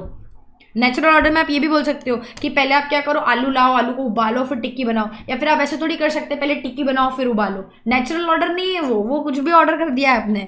तो नेचुरल ऑर्डर में आपकी प्रोसेस को परफॉर्म करो, ठीक है। This is one of the activities in BPR। Next is performing the process where it makes more sense. इसमें हमने एग्जांपल लिया था स्टेशनरी का। सो अगर फाइनेंस डिपार्टमेंट वालों को स्टेशनरी की ज़्यादा ज़रूरत पड़ती है तो हम फाइनेंस डिपार्टमेंट वालों को अलग से ही बोल दो ना कि यार प्लीज़ तुमको जब भी स्टेशनरी चाहिए हो जाके ले आना, तुम्हारे फंक्शनल मैनेजर का अप्रूवल लेना, फाइनेंस वाले हेड का अप्रूवल लेना और जाके खरीद के ले आना। ऐसे ही बोलेंगे because it is making more sense there. इसकी जगह हम उनको अगर ये बोलेंगे ना कि यार नहीं, पहले तो आप सारे डिपार्टमेंट्स को पूछो, प्रोडक्शन वालों को, सेल्स वालों को, मार्केटिंग वालों को, तुमको भी स्टेशनरी चाहिए क्या, तुमको भी पेन वगैरह चाहिए क्या, तो फिर सारे डिपार्टमेंट्स का आप एक रिक्वायरमेंट लिस्ट बनाओ, फिर सारे डिपार्टमेंट के हेड से अप्रूवल लो, फिर जाके स्टेशनरी बाय करो। अरे प्रोडक्शन वालों को क्या काम पेन पेंसिल का, उनको क्या काम पेपर का, ठीक है। तो ज़्यादा सेंस कहाँ पर हो रहा है, ज़्यादा सेंस वहाँ हो रहा है जब वो फाइनेंस वालों जिनको ज़्यादा नीड है, हम वहीं पर उनको बोल रहे हैं तुम तुम्हारे हेड का अप्रूवल लो, जाके लाओ। तो performing the process where it makes more sense, इसको भी हम BPR काउंट करते हैं। देन अगर आपकी प्रोसेस में मल्टीपल वर्जन इन्वॉल्व है तो आप हर वर्जन के लिए डिफरेंट प्रोसेस बनाओ। फॉर एग्जाम्पल लोन एप्लीकेशन अगर ऑनलाइन का अलग प्रोसेस है, ऑफलाइन का अलग प्रोसेस है, तो आप दोनों के लिए अलग अलग प्रोसेस, अलग अलग प्लेटफॉर्म्स, मतलब अलग अलग आपकी जो भी फॉर्म्स वगैरह है वो सब बनाओ, ठीक है। Then CAR, C for combining several jobs into one. आपने सारी जॉब्स को इनटू वन कंबाइन कर दिया। फॉर एग्जांपल हमने इसमें एग्जांपल लिया था Amazon की पैकिंग का। तो Amazon ने क्या किया, पिक, पैक एंड लेबल, इन तीनों डिपार्टमेंट्स को, इन तीनों जॉब्स को मर्ज कर दिया कि जो पिक कर रहा है उसी वही पैक करेगा, वही उसको लेबल भी करेगा। जबकि हम अलग अलग रख सकते थे इन जॉब्स को, लेकिन आपने तीनों को कंबाइन कर दिया टाइम बचाने के लिए। तो आपने ये क्या किया, बीपीआर किया। Then A for allowing workers to make decision, हमने वर्कर को बोल दिया कि भाई तुम हमारे पास बार बार आ रहे हो डिसीजन अप्रूवल लेने, तुम खुद ही डिसीजन ले लो। तो ये भी क्या हो गया, BPR allowing your workers to make decision. Then R for reducing checks and control या फिर मिनिमाइजिंग रिकंसिलिएशन। आप दिन में 50 बार चेक करते थे, आपने उसको कम करके बोला अब मैं सिर्फ 2 बार चेक करूंगा। तो ये आपने क्या किया, अगेन आपने बीपीआर किया। तो process CAR, these are the activities which are involve in BPR. अब यार इतना बीपीआर तो कर रहे हैं, लेकिन बीपीआर में कुछ कंसर्न्स भी होते हैं, प्रॉब्लम्स भी होते हैं। 4 प्रॉब्लम होते हैं। क्या प्रॉब्लम होते हैं? सबसे फर्स्ट, जो भी प्रोसेस आपको चेंज करनी है, देयर इज अ पॉसिबिलिटी कि ऑर्गेनाइजेशन में एक ऐसा बंदा ही नहीं है जिसको उसकी पूरी अंडरस्टैंडिंग हो। ऐसा हो सकता है ना कि जिस पर्सन को उस पूरी प्रोसेस की अंडरस्टैंडिंग थी वो छोड़ के चले गया, वो किसी और को हैंड ओवर देके गया है और उसको अभी 3-4 महीने ही हुए हैं वो प्रोसेस परफॉर्म करते हैं, स्टिल उसके पास एकदम कंप्लीट या फिर फुल अंडरस्टैंडिंग नहीं है उस प्रोसेस की। एंड उस टाइम आप क्या बोल रहे हो, चलो प्रोसेस चेंज करते हैं। तो भाई जिसको फुल अंडरस्टैंडिंग है, ऐसा तो कोई बंदा है नहीं आपके ऑर्गेनाइजेशन में, तो there is a possibility that जो भी आप प्रोसेस कर रहे हो, there is a possibility there is no person that is having full understanding of the process. या फिर जो प्रोसेस है वो बहुत ज़्यादा कॉम्प्लेक्स है तो आपको उसको समझने में टाइम लग जाएगा। या फिर हम बोल सकते हैं कि प्रोसेस बहुत सिंपल है, लेकिन क्योंकि इतने सारे सोफिस्टिकेटेड सिस्टम्स ऑफ इंटरेक्शन है which are making it very complex. For example stationery purchase करना कितनी सिंपल स्टेप थी यार कि चाहिए जाके ले आओ, लेकिन हमने उसको कितना कॉम्प्लेक्स बना दिया कि नहीं, फंक्शनल डिपार्टमेंट, प्रोडक्शन डिपार्टमेंट वालों से इंटरेक्ट करो, सेल्स वालों से इंटरेक्ट करो, उनकी रिक्वायरमेंट पूछो, फिर तुम एक लिस्ट बनाओ, फिर अप्रूवल लो, फिर ऐसा करो। तो क्या प्रोसेस बोले इवन सिंपल प्रोसेस थी, लेकिन it involve so many sophisticated systems of interaction which made it very complex. Then there is a risk of destroying organisational capabilities, क्योंकि बीपीआर जो है ना, बीपीआर आपको बोलता है कोई भी प्रोसेस को तुम फंडामेंटल रीथिंक करो एंड रेडिकल रीडिजाइन करो। इसके लिए वो बोलता है तुम स्क्रैच से स्टार्ट करो, कंट्रोल ए करो, डिलीट करो, फिर चालू करो, control A delete then save and फिर चालू करो, ऐसा बोलता है वो। तो क्या बोलता है, तुम पहले तो क्लीन शीट ऑफ पेपर लो फिर स्टार्ट करो। तो जब आप क्लीन शीट ऑफ पेपर लोगे तो देर इज अ रिस्क कि आप कि जो ऑर्गेनाइजेशन की कैपेबिलिटीज है, जो आपने इतने ओवर द पीरियड डेवलप करी थी, वो पूरी डिस्ट्रॉय हो गई। फॉर एग्जांपल आपने एक्सेल की शीट में इतने सारे फॉर्मूलाज लगा के पूरी प्रोसेस को ऑटोमेट कर रखा था, लेकिन आपने अभी क्या करा, control A delete control S save कर दिया। अब वो जो आपने इतने सारे फॉर्मूलाज लगाए थे ना, इतने अजीब अजीब सही फेरर, वीलुकअप, फिर और भी जो मल्टीपल्स होते हैं, वीलुकअप आप लोग को टफ लगता होगा, अभी बाद में बहुत ईजी लगेगा, ट्रस्ट में, ठीक है। तो ये सब चीज़ें जो आपने क्या किया, सब कुछ डिलीट कर दिया। तो देयर इज अ रिस्क कि जो इतने टाइम से आपने डेवलप किया था सब उड़ गया, सब डिस्ट्रॉय हो गया। So there is a risk of destroying organisational capabilities जो आपने इतने टाइम में बनाई थी। आए क्या समझ में, जल्दी बताओ। So your BPR topic is now over, जल्दी देख लो इसको। छोटा सा टॉपिक है, इजी सा टॉपिक है और एग्जाम में आता ही आता है। Then comes your strategic control system. ऐसे हमारे पास बहुत ऐसे टॉपिक्स बचे हुए हैं अब। तो देखो स्ट्रैटेजिक कंट्रोल सिस्टम क्या बोलता है, आपने स्ट्रैटेजी तो बना ली, लेकिन आपको क्या करना है, उस स्ट्रैटेजी को आपको चेक भी करना है कि यार इवैल्यूएट भी करना है कि वो जैसे एक्सपेक्ट किया था वैसे परफॉर्म कर रही है कि नहीं। उसके लिए we have strategic control system which says कि आपको क्या करना है, इवैल्यूएट करना है if your business is operating as expected और not, and if not then आप उसको कैसे इंप्रूव कर सकते हो। तो आपके स्ट्रैटेजिक कंट्रोल सिस्टम के बेनिफिट्स क्या हो गए, ये हमने पढ़े थे, कैरी, QERY, कैरी। ये लंदन वाली कैरी है, तारक मेहता में जो आई थी ना, इसलिए क्यू से स्टार्ट हो रही है, कैरी, ऐसा, ठीक है। तो अब बेनिफिट्स क्या है स्ट्रैटेजिक कंट्रोल सिस्टम के, कि यार आप अगर रेगुलरली कोई चीज़ को मॉनिटर कर रहे हो, इवैल्यूएट कर रहे हो यूजिंग योर कंट्रोल्स, तो देर इज अ चांस कि Q4 उसकी क्वालिटी इंक्रीज हो जाए। आप रेगुलरली कस्टमर से फीडबैक ले रहे हो, आप क्वालिटी इंप्रूवमेंट पे काम करोगे। देन E फॉर इफिशियंसी, आप इतना अगर आप डेली मॉनिटर कर रहे हो कि कितना वेस्टेज हो रहा है, आपके कंट्रोल्स है अराउंड कि कितने लेबर आवर्स लगे इस पर्टिकुलर चीज़ को मैन्युफैक्चर करने में, या कितना वेस्टेज हुआ ये पर्टिकुलर चीज़ को मैन्युफैक्चर करने में। तो आप क्या कर रहे हो, रेगुलरली अगर आपके कंट्रोल्स है जो आपको ये चीज़ें बता रहे हैं, तो आप उस पर इंप्रूवमेंट पे काम करोगे। तो it control can help you in increasing your efficiency. Then R for responsiveness to customers, आप अगर कंट्रोल्स ला दोगे कि यार एम्प्लॉई, हम तुम्हारा जो भी तुम कस्टमर से कॉल पे बात करते हो, जब कस्टमर केयर पे लोग कॉल करते हैं तो हम तुम्हारे कॉल्स को रिकॉर्ड करेंगे एंड हम रेगुलरली सुनेंगे भी कि तुमने ढंग से बात करी कि नहीं। और या फिर तुमको एक दिन में अगर 100 कस्टमर्स ने इतनी कंप्लेंट्स रेज करी तो तुमने कितनों को रिस्पॉन्ड किया, तुमने कितने टाइम में रिस्पॉन्ड किया। तो जब आप ये सब कंट्रोल्स लेकर आ जाओगे एंड फिर आप क्या करोगे, देखोगे कि कौन पर्सन ढंग से काम नहीं कर रहा है, फिर उसको ट्रेनिंग दोगे, सिखाओगे या फिर उसको निकाल दोगे ऑर्गेनाइजेशन से, आप जो भी करोगे। इन शॉर्ट आप वर्क करोगे on increasing the responsiveness to your customer. So R for responsiveness to customer, आपका कंट्रोल आपको ये इंक्रीज करने में भी हेल्प करता है। Then next is I for innovation. Your control can help you in increasing innovation. हमने एक कंट्रोल ला दिया कि यार एम्प्लॉइज तुम हमको जितना ज़्यादा इनोवेटिव आइडियाज़ ला के दोगे, हम लोग एक रिकॉर्ड बनाएंगे कि हमको इस दिन कितने एम्प्लॉइज ने कितने इनोवेटिव आइडियाज़ दिए, उसके हिसाब से हम तुमको इंसेंटिव्स देंगे। तो ये क्या करेगा, ये पहले तो उनको मोटिवेट करेगा कि यार वो इनोवेटिव आइडियाज़ दे, क्योंकि उनको इंसेंटिव्स मिलने वाले। And eight the same time आपके पास ट्रैक भी रहेगा, अगर तब भी इनफ आइडियाज़ नहीं आ रहे तो आप वर्क कर सकते हो ऑन इम्प्रूविंग योर इंसेंटिव्स ताकि और इनोवेटिव आइडियाज़ आए। So control can help you in what, innovation. अब आपका कंट्रोल कैसा होना चाहिए, देखो फ्लेक्सिबल होना चाहिए कि अगर ऑर्गेनाइजेशन में कुछ चेंज आ रहा है तो उसमें भी मैं चेंज कर सकूँ। वो मुझे टाइम पर इन्फॉर्मेशन देना चाहिए एंड करेक्ट इन्फॉर्मेशन देना चाहिए। ये तो बेसिक डिमांड हो गई, ये तो बेयर मिनिमम हो गया जो किसी को भी चाहिए ही चाहिए। तो characteristics of your effective control system are flexible, accurate information and in a timely manner. अब आपके जो स्ट्रैटेजिक कंट्रोल्स होते हैं, तो जो आपकी स्ट्रैटेजिक लेवल्स होती थी ना, कॉर्पोरेट, बिजनेस, फंक्शनल, वैसे ही आपके हर लेवल के लिए अलग अलग कंट्रोल्स होते हैं। बस एक और एक्स्ट्रा हो जाता है, इंडिविजुअल कंट्रोल। तो there are 4 levels of your strategic control. Corporate वालों के लिए कॉर्पोरेट लेवल कंट्रोल्स, बिजनेस वालों के लिए बिजनेस लेवल कंट्रोल्स, फंक्शनल वालों के लिए functional level controls, and then comes individual controls. Because individual लोग जो काम कर रहे हैं उनके लिए भी तो कुछ कंट्रोल होना चाहिए कि नहीं, होना चाहिए कि नहीं, होना चाहिए। Then comes your types of control. हमने पढ़ा कि there are 2 types of control. General control होते हैं and then your strategic controls. General control की बात कर लेते हैं तो उसके अंदर 3 टाइप के कंट्रोल आते हैं। First is your personal control, second is your output control and third is your behaviour control. जो पर्सनल कंट्रोल था ना, that is concerned with the behaviour of your employee. आपका एम्प्लॉय से आप फेस टू फेस इंटरेक्ट कर रहे हो तो हाउ इज ही बिहेविंग, उसको बहुत ज़्यादा काम आ जाता है तो बहुत ज़्यादा जब ओवरलोड हो जाता है वर्क से तब how he is managing, if he is able to manage or not. तो ये क्या रहता है, जो पर्सनल कंट्रोल रहते हैं, they are just concerned with the behaviour of your employee. It shapes and influence the behaviour of a person. अब इसमें आप क्या कर सकते हो, या तो आपका डायरेक्ट मैनेजर आपको सुपरवाइज कर रहा है, इंटरेक्ट कर रहा है आपके साथ, आपको वो मॉनिटर कर रहा है आप ठीक से काम कर रहे हो कि नहीं, या तो आपके कलीग्स भी, ग्रुप जो भी आपके पीयर्स रहते हैं वो भी समटाइम्स मॉनिटर कर सकते हैं। तो ये आपका पर्सनल कंट्रोल हो गया। Second is your output control. Output control is just concerned with what is to be achieved. कैसे किया, क्या किया, डजेंट मैटर, बस जो चाहिए था वो अचीव हुआ है कि नहीं। Output control is concerned with what is to be accomplished. It focuses on the end result.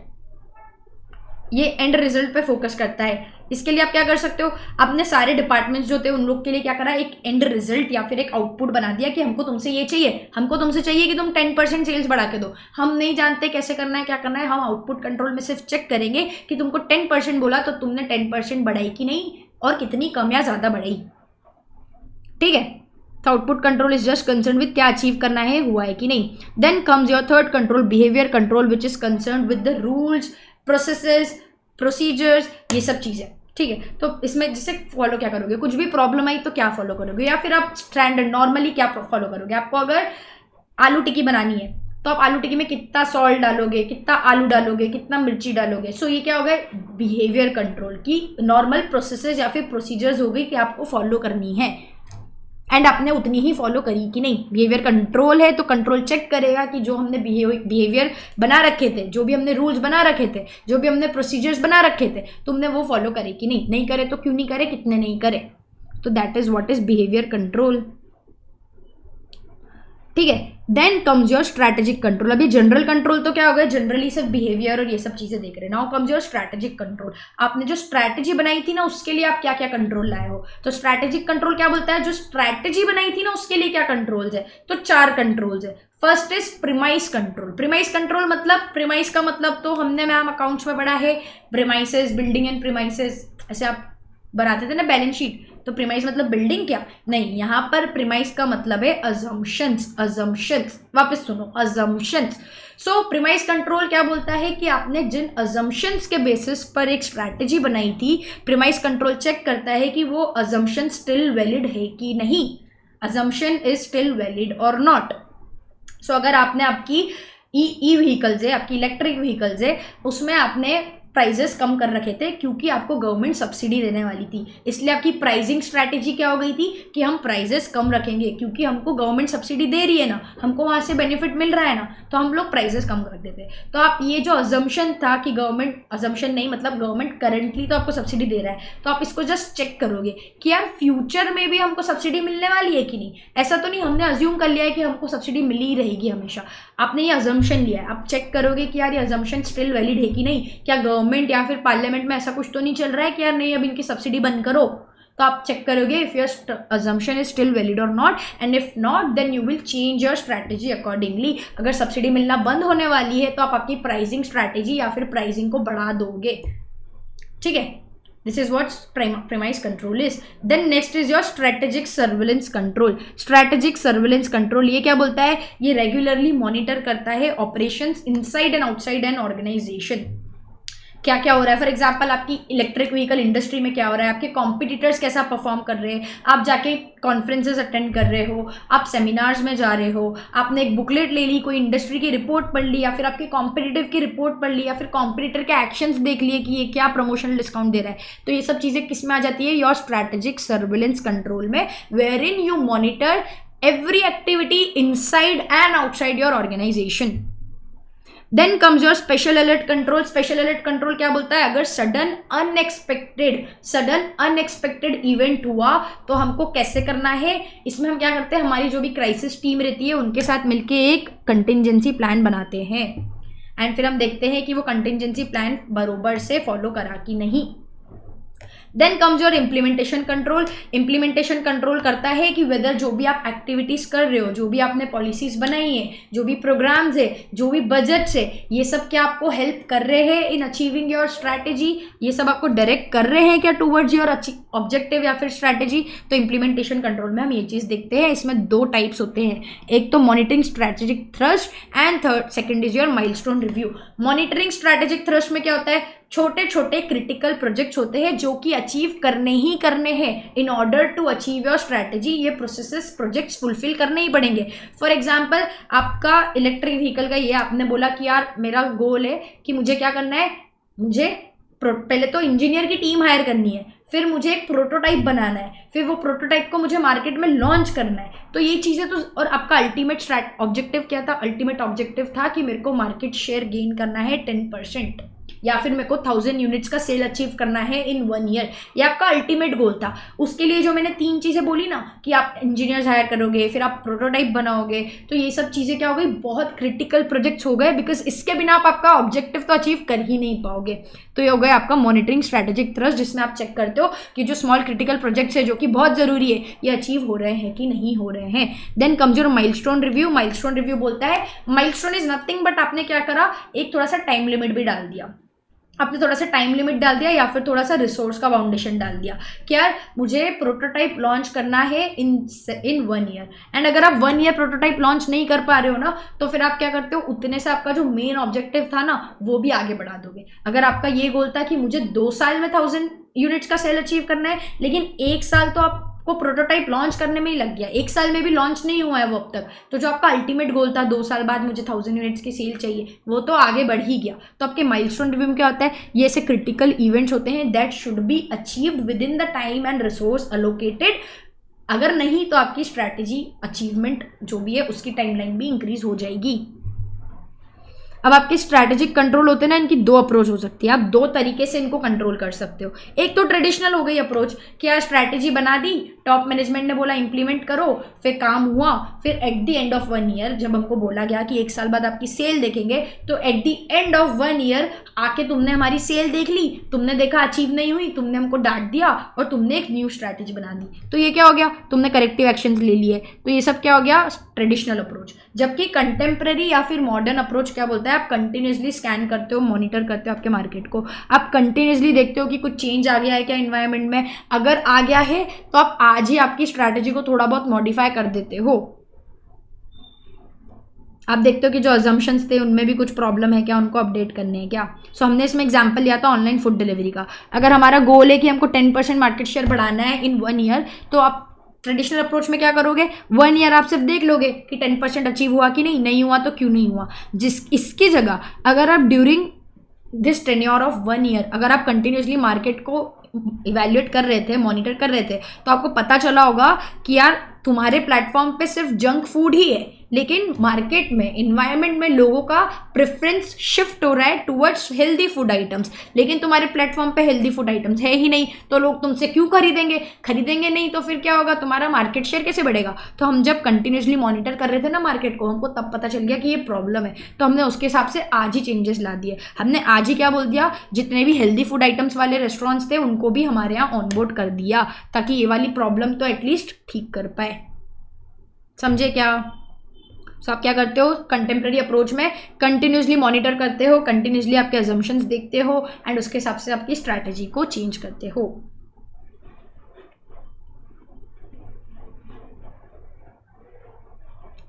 Then comes another topic which is role of strategic control. अब मैम हमने इतने सारे कंट्रोल पढ़ लिए कि क्या टाइप्स है कंट्रोल के, क्या अप्रोचेस होती है कंट्रोल की। देन हमने पढ़े कि देखो 2 टाइप होते हैं, इम्प्लीमेंट जनरल होते हैं एंड देन स्ट्रेटेजी होता है। अरे बट लेकिन इन सब का हेल्प क्या है, what is their role, what is their purpose in life, कर क्या रहे ये कंट्रोल्स। तो देखो ये कंट्रोल्स आपको हेल्प कर रहे हैं इन टीएमकेओसी में हेल्प कर रहे हैं। T for it is helping you set the targets for all the managers. ये जो कंट्रोल थे इनके थ्रू आपने क्या किया, सब मैनेजर्स के लिए एक टारगेट सेट किया और आप उस पर क्या कर रहे हो, कंटिन्यूसली मॉनिटर कर रहे हो एंड अकॉर्डिंगली आपके परफॉर्मेंस मेजर्स आपने बनाए हैं। तो it helps you in setting the targets. Second is it helps you evaluate if you have a minimum chain of command और नॉट। चेन ऑफ कमांड मतलब इनफ लोगों का अप्रूवल मिल रहा है कि नहीं। अगर कोई क्रिटिकल प्रोसेस है, अगर कोई क्रिटिकल प्रोसेस है, तो आप ये देखोगे कि यार वो प्रोसेस जो है बहुत इंपॉर्टेंट प्रोसेस है, तो उसके लिए हमको एटलीस्ट एक तो बड़े मैनेजर का अप्रूवल लेना चाहिए। तो आप देखोगे कि वेदर ये minimum chain of command which is nothing but the chain of मतलब अथॉरिटी, कि आप कितने लोगों का अथॉरिटी ले रहे हो, कितने लोगों का अप्रूवल ले रहे हो बिफोर टेकिंग एनी डिसीजन। तो आप ये क्या करोगे, मॉनिटर कर पा रहे हो कि यार ये डिसीजन बरोबर से तीनों लोगों का हुआ कि नहीं। अगर हमने बोला है कि आपको ये टॉप मैनेजर का भी अप्रूवल लेना पड़ेगा, तो हम कंट्रोल में चेक करेंगे कि उस टॉप मैनेजर का अप्रूवल ले रहे हो कि नहीं ले रहे हो तुम वो डिसीजन बनाने के लिए। तो क्या हो रहा है, it helps you evaluate if you have a minimum chain of command और नॉट। और या फिर ये मैनेजमेंट बाय ऑब्जेक्टिव प्रैक्टिस में भी हेल्प करता है, जिसमें आप क्या करते हो, आप एम्प्लॉय को बोल देते हो भाई तू तेरा कंट्रोल सेट कर, मैं सिर्फ तुमको जब प्रॉब्लम आएगी तब इंटरफेयर करूंगा and I will help you out. तो आप ये अप्रोच भी फॉलो कर सकते हो। अगर आपने देख लिया यूजिंग योर पर्सनल कंट्रोल की एम्प्लॉय का बिहेवियर तो अच्छा है, एम्प्लॉय काम तो ढंग से कर रहा है, तो आप मैनेजमेंट बाय ऑब्जेक्टिव्स ला सकते हो कि तू तेरे कंट्रोल सेट कर, तो तेरा काम कर, कुछ हेल्प लगे तो मैं आ जाऊँगा। देन के फॉर ईच फंक्शन नोज कि मेरा कितना कॉन्ट्रीब्यूशन है। आपने इतने सारे कंट्रोल्स ला दिए, फिर आप रेगुलरली मॉनिटर भी कर रहे हो कि कंट्रोल में अचीव मतलब कंट्रोल से मॉनिटर कर रहे हो कि प्रॉब्लम्स आ रही है, कितनी आ रही है, क्यों आ रही है, कैसे आ रही है, किसकी वजह से आ रही है। तो हर फंक्शन को पता रहता है कि प्रॉब्लम या फिर कॉन्ट्रीब्यूशन कितना है उनका परफॉर्मेंस में, प्रॉब्लम में या फिर किसी परफॉर्मेंस में कितना कॉन्ट्रीब्यूशन है। Then O for next is output control set करना ईजी रहता है when you follow functional structure. तो अगर आपका फंक्शनल स्ट्रक्चर है तो आपका आउटपुट कंट्रोल सेट करना है। आउटपुट कंट्रोल क्या था कि एंड गोल क्या होना चाहिए। तो फर्स्ट इज प्रोडक्शन वालों के लिए आपने सेट कर लिया कि आपको कॉस्ट पर यूनिट कम करनी है। तो बिकॉज फंक्शनल स्ट्रक्चर है it helps in setting output controls. Sales के लिए आपने बना दिया सेल्स बढ़ा दो, एचआर के लिए आपने बोल दिया कि यार एम्प्लॉय का टर्नओवर कम रखो। तो ये आप सबके गोल्स हो गए। देन ऑल्सो ऑर्गेनाइजेशन में लर्निंग्स बढ़ेगी, क्योंकि आपके मैनेजर्स जो है वो कंटिन्यूसली काम करते रहेंगे आपके और ऑपरेशनल लोगों के साथ। जो आपके मैनेजर्स है वो एम्प्लॉय को रेगुलरली मॉनिटर कर रहे होंगे, उनको कुछ प्रॉब्लम आ रही होगी तो उनको जाके हेल्प कर रहे होंगे, उनको अपस्किल करने पे वर्क करेंगे, उनको न्यू स्किल सिखाने पे काम करेंगे। तो ये सब चीज़ें क्या करेगी, हेल्प करेगी इन encouraging, O for organizational learning. Then comes C for constant improvements.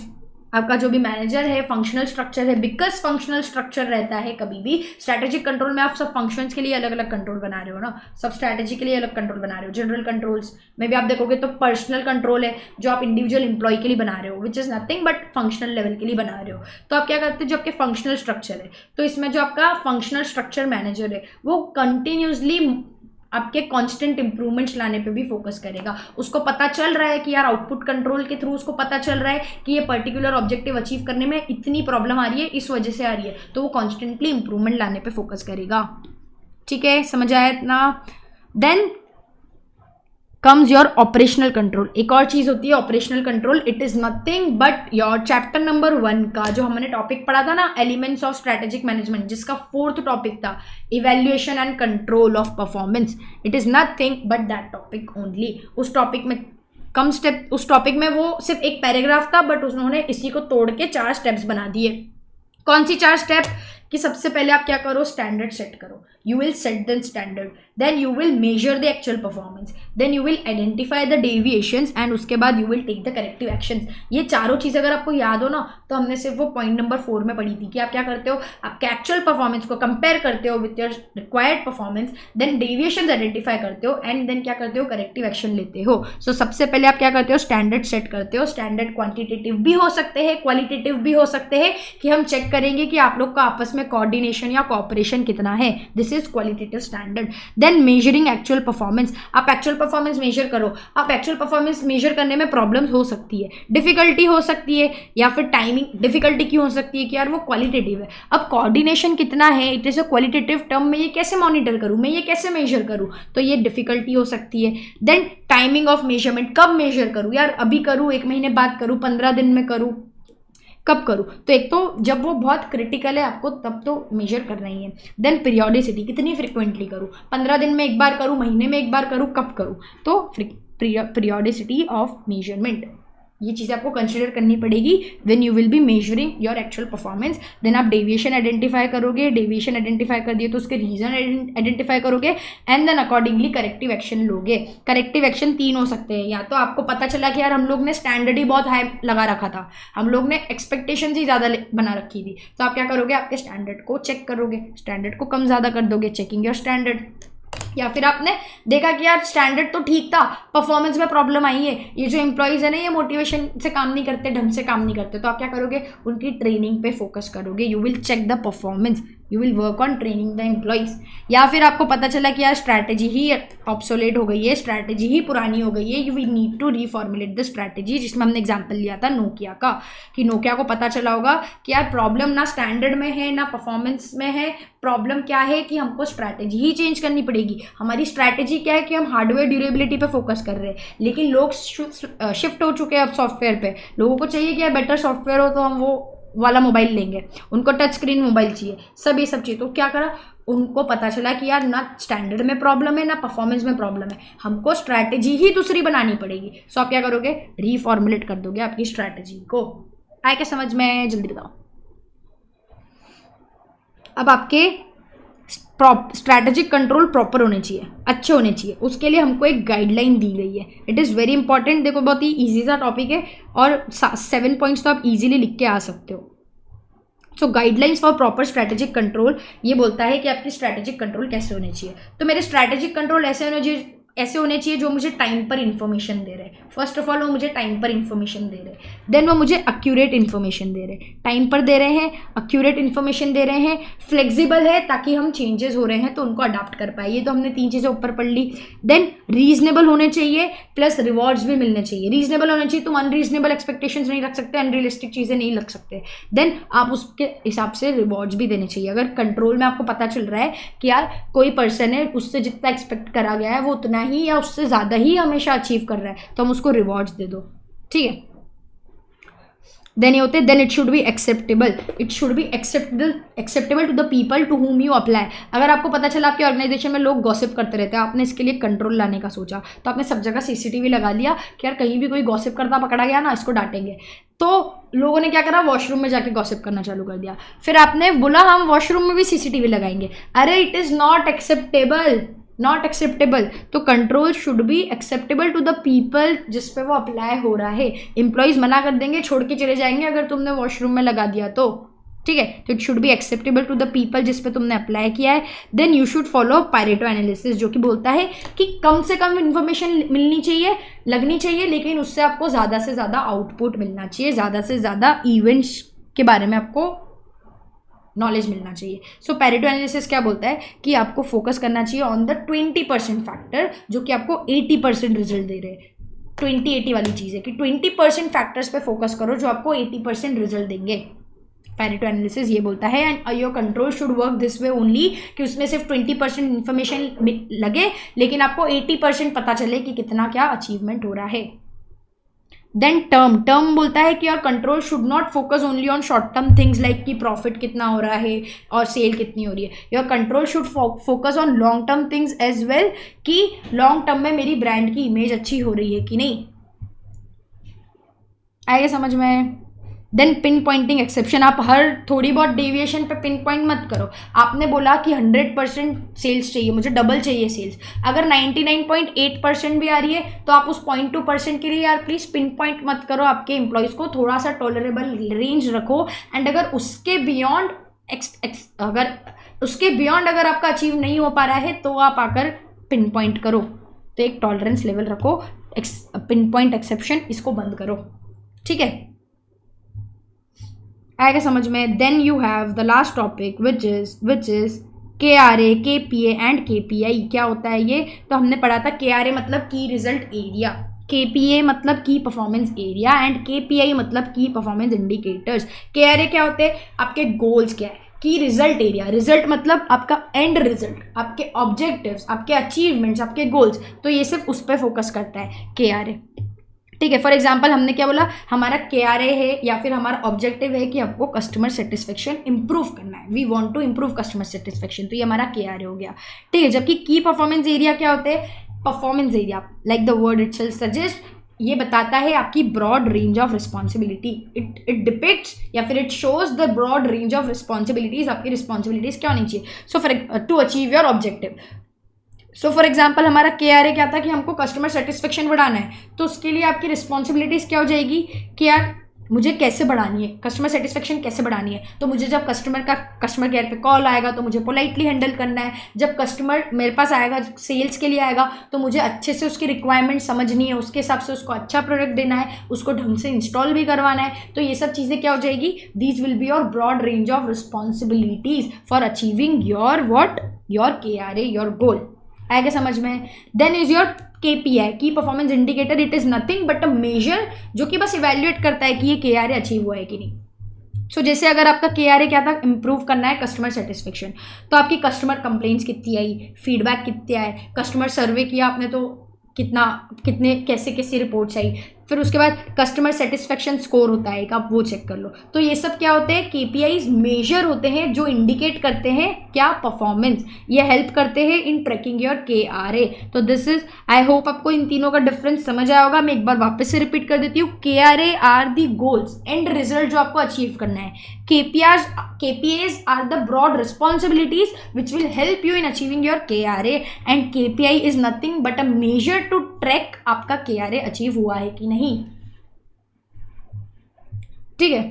अब क्या होता है, आपके KRA डेवलप करने में प्रॉब्लम आती है। क्या प्रॉब्लम आती है? 3 प्रॉब्लम आती है। क्लैरिटी, सबसे फर्स्ट लैक ऑफ क्लैरिटी, आपको क्लैरिटी नहीं होगी कि आपको अचीव क्या करना है। तो ऐसा हो सकता है ना कि जैसे आपके टॉप मैनेजर ने आपको क्या बोल दिया कि आपको हमारी कंपनी की प्रेजेंस बढ़ानी है, our goal should be, our KRA should be कि हमको कंपनी की प्रेजेंस बढ़ानी है। आपको लगा उन्होंने सोशल मीडिया प्लेटफॉर्म्स पर प्रेजेंस बढ़ाने का बोल रहा है, तो आपने क्या किया, मस्त ढेर सारी पोस्ट डाल दी, आपके कंपनी के इंस्टाग्राम हैंडल पे बहुत सारी पोस्ट डाल दी। लेकिन यहाँ पे आपसे एक्सपेक्ट क्या किया गया था कि आपको प्रेजेंस बढ़ानी है, मतलब आपको क्वालिटी पे वर्क करना है, गुड्स की क्वालिटी पे वर्क करोगे तो आपके गुड्स ज़्यादा बिकेंगे, आपको मार्केटिंग कैंपेन करने हैं, आपको डिस्काउंट्स लाने हैं, आपको ये सब करना है ताकि आपके गुड्स ज़्यादा बढ़े। तो कंपनी का मतलब, आपके टॉप मैनेजर का मतलब क्या था कि मुझे उन टर्म्स में, सेल्स के टर्म्स में प्रेजेंस चाहिए, लेकिन आपने समझा सोशल मीडिया के टर्म्स में प्रेजेंस चाहिए। तो यहाँ पर क्या हुआ, लैक ऑफ क्लैरिटी हो गई, प्रॉब्लम आ गई कहाँ पर, क्लैरिटी में। तो ये कभी भी KRA डेवलप करने में प्रॉब्लम हो सकती है। Then second is your distraction, कि आप आपके रेगुलर वर्क में इतना इन्वॉल्व रहते हो कि आप KRA पे फोकस ही नहीं कर पाते हो। फॉर एग्जाम्पल, अगर HR का KRA ये है कि यार आपको एम्प्लॉय टर्नओवर कम रखना है, लेकिन HR के पास ऑलरेडी इतनी रिस्पॉन्सिबिलिटीज है कि भाई फन फ्राइडे खिलाओ, फिर तुम इवेंट्स रखो, फिर तुम कुछ रेगुलर कुछ काम आ रहा है, कोई न्यू एम्प्लॉय आ रहा है तो उसका इंडक्शन करो, उसकी ट्रेनिंग्स करो। तो जब ये सब करने में वो फोकस करता रहेगा तो वो डिस्ट्रैक्शन, मतलब वो रेगुलर वर्क से इतना डिस्ट्रैक्ट हो गया कि वो उसके KRA पे फोकस ही नहीं कर पा रहा है। जो एम्प्लॉयज छोड़ के जा रहे हैं वो उनको कन्विंस ही नहीं कर पा रहा है कि मत छोड़ो, या वो समझ ही नहीं पा रहा है कि वो क्यों छोड़ के जा रहे हैं, वो ठीक ही नहीं कर पा रहा है। तो आपके रेगुलर वर्क की वजह से क्या हो रहा है, आप डिस्ट्रैक्ट हो रहे हो and you are not focusing on your KRA, this can also be a problem. या तो KRA पे फोकस नहीं कर पा रहे हो या KRA डेवलप करने में ही फोकस नहीं कर पा रहे हो। Then third is your top down imposition, जो कि क्या बोलता है, आपको समटाइम्स सिर्फ ऊपर से बोल दिया जाता है कि यार ऐसा ऐसा करना है, आपकी ऑन ग्राउंड रियलिटी नहीं चेक करी। फॉर एग्जाम्पल, अगर आप छोटे से गाँव में काम कर रहे हो, आप छोटे से गाँव में, आपको वहाँ पर एज सच आपको भी पता है कि यार कितनी ही मार्केटिंग कर लो, यहाँ के लोग नहीं अट्रैक्ट होने वाले, तो लेकिन स्टिल आपके मैनेजर ने क्या बोला कि नहीं, मुझे तो तुमसे 50% इंक्रीज इन सेल चाहिए। अरे वहाँ की पॉपुलेशन ही उतनी नहीं है कि मैं 50% सेल इंक्रीज करके दूँ, कितनी एफर्ट्स डाल के। तो उन्होंने क्या किया, सिर्फ आप पे KRA क्या करा, इम्पोज कर दिया विदाउट अंडरस्टैंडिंग द रियलिटी। ये भी प्रॉब्लम हो सकती है। आया क्या समझ में? देन आपके KPAs क्या होते हैं, आपके KPAs में 4 कैटेगरी होती है। कौन सी 4 category? Financial, customer satisfaction, market perception and productivity. Financial में क्या रहते हैं, numbers, you are just concern with numbers, मेरे प्रॉफिट्स कितने हैं, मेरे सेल्स कितने हैं, मेरा रिटर्न ऑन इन्वेस्टमेंट कितना है। कस्टमर सेटिस्फेक्शन पे यू फोकस ऑन मेरा कस्टमर सेटिस्फेक्शन रेट कैसे मुझे बढ़ाना है, मुझे कस्टमर का जो भी डिफेक्शन रेट है वो कैसे कम करना है, मुझे प्रोडक्ट रिटर्न रेट कैसे कम करना है, आप इन सब चीज़ों पे फोकस करते हो। मार्केट परसेप्शन में आप सिर्फ क्या सोचते हो कि यार मार्केट में what people think about my product, मेरी कंपनी के प्रोडक्ट के बारे में या मेरी कंपनी के बारे में लोग क्या सोच रहे हैं, आप मार्केट परसेप्शन फोकस करते हो उसमें। आप इसके लिए आप सर्वेज वगैरह कर सकते हो। Then fourth is your productivity, जिसमें आप फोकस करते हो कि यार कम से कम टाइम में ज़्यादा से ज़्यादा काम हो, या तो कम से कम रिसोर्स यूज़ करके ज़्यादा से ज़्यादा काम हो। तो ये भी एक आपकी रिस्पॉन्सिबिलिटीज़ हो जाती है विच कम्स अंडर KPA। सो 4 इंपॉर्टेंट KPAs होते हैं, financial, customer satisfaction, market perception and productivity. Then अगर आपको पता है तो एक एजेंसी प्रॉब्लम होता है। एजेंसी प्रॉब्लम क्या होता है, तो देखो, जब एम्प्लॉयज़ आपके एजेंट है एंड जो ऑर्गेनाइजेशन है वो क्या है, प्रिंसिपल है। एम्प्लॉयज़ कौन है, एजेंट है, एंड ऑर्गेनाइजेशन क्या है, प्रिंसिपल है। तो ऐसा हो सकता है ना कि एम्प्लॉयज़ सिर्फ खुद के इंटरेस्ट पे काम कर रहे हैं, वो सिर्फ खुद के बारे में सोच रहे हैं, खुद के ऑब्जेक्टिव्स के बारे में सोच रहे हैं, and they are ignoring the organisation objective.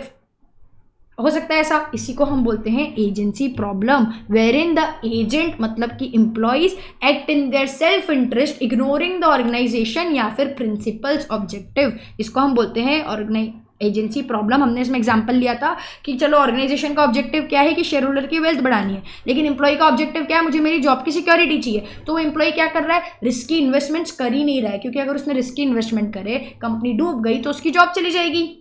लेकिन अगर उसने रिस्की इन्वेस्टमेंट किए, लेकिन रिस्की इन्वेस्टमेंट अगर आपको पता हो तो जितने रिस्की इन्वेस्टमेंट्स होते हैं उतने ज़्यादा प्रॉफिटेबल भी होते हैं। तो अगर रिस्की इन्वेस्टमेंट अगर वो करेगा, कंपनी ने प्रॉफिट्स कमा लिए तो शेयर होल्डर की वेल्थ इंक्रीज होगी। तो अभी वो क्या कर रहा है, वो खुद के इंटरेस्ट, जॉब सिक्योरिटी के बारे में सोच के ऑर्गेनाइजेशन के ऑब्जेक्टिव को क्या कर रहा है, इग्नोर कर रहा है। तो this is what we call as agency problem.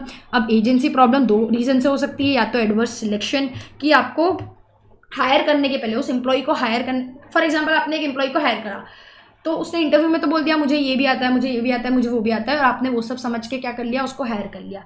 आके पता चला कि भाई वो तो कैपेबल ही नहीं है, वो तो सिर्फ खुद के बारे में सोच रहा है, वो बिल्कुल ऑर्गेनाइजेशन के लिए काम नहीं कर रहा है। तो ये क्या हो गया, इन्फॉर्मेशन असिमेट्री या फिर एडवर्स सिलेक्शन। एडवर्स सिलेक्शन हुआ पहले तो कि आपने बुरे इंसान को सिलेक्ट कर लिया, और ये क्यों हुआ, इन्फॉर्मेशन असिमेट्री की वजह से। मतलब कि इन्फॉर्मेशन असिमेट्री मतलब आपके पास दोनों के पास इक्वल लेवल ऑफ इन्फॉर्मेशन नहीं था। आपके पास उतना ही इन्फॉर्मेशन था जितना वो आपको बोल के बता रहा था इंटरव्यू में, लेकिन बैक ऑफ द माइंड उसको पता था कि मेरे इंटेंशंस क्या है, उसके पास ज़्यादा इन्फॉर्मेशन था अबाउट हिज बिहेवियर। ठीक है। देन एक मॉरल हज़ार्ड हो सकता है कि यार आप मॉरल हज़ार्ड में क्या हो सकता है, आप मॉरली कुछ गलत कर रहे हो। फॉर एग्जाम्पल रिस्की इन्वेस्टमेंट आपने क्या करा कि फॉर एग्जाम्पल आपको क्या दिया गया, एक ऑब्जेक्टिव दिया गया कि आप जितनी ज़्यादा लोन एप्लीकेशन या फिर जितने ज़्यादा लोन ज़्यादा दोगे ना, उतना हम आपको इंसेंटिव ज़्यादा देंगे। तो आप क्या कर रहे हो, आप सिर्फ लोन देते जा रहे हो, आप चेक भी नहीं कर रहे हो कि वो पर्सन की क्रेडिट वर्दीनेस, कि भाई उसको देना चाहिए कि लोन कि नहीं देना चाहिए, क्योंकि आपके इंसेंटिव लिंक कर दिए गए हैं लोन कितने दिए उससे। तो आप क्या कर रहे हो, देते जा रहे हो, क्योंकि यार जस्ट इन केस वो पर्सन ने लोन रिपे नहीं किया तो नुकसान मेरा थोड़ी ना है, नुकसान तो मेरी बैंक का है या मेरी कंपनी का है, मेरा नुकसान नहीं है। तो आप क्या कर रहे हो, आप यहाँ पर मॉरली काम नहीं कर रहे हो, आप क्या कर रहे हो, अनड्यू रिस्क ले रहे हो, क्योंकि कॉस्ट कोई और बियर कर सकता है।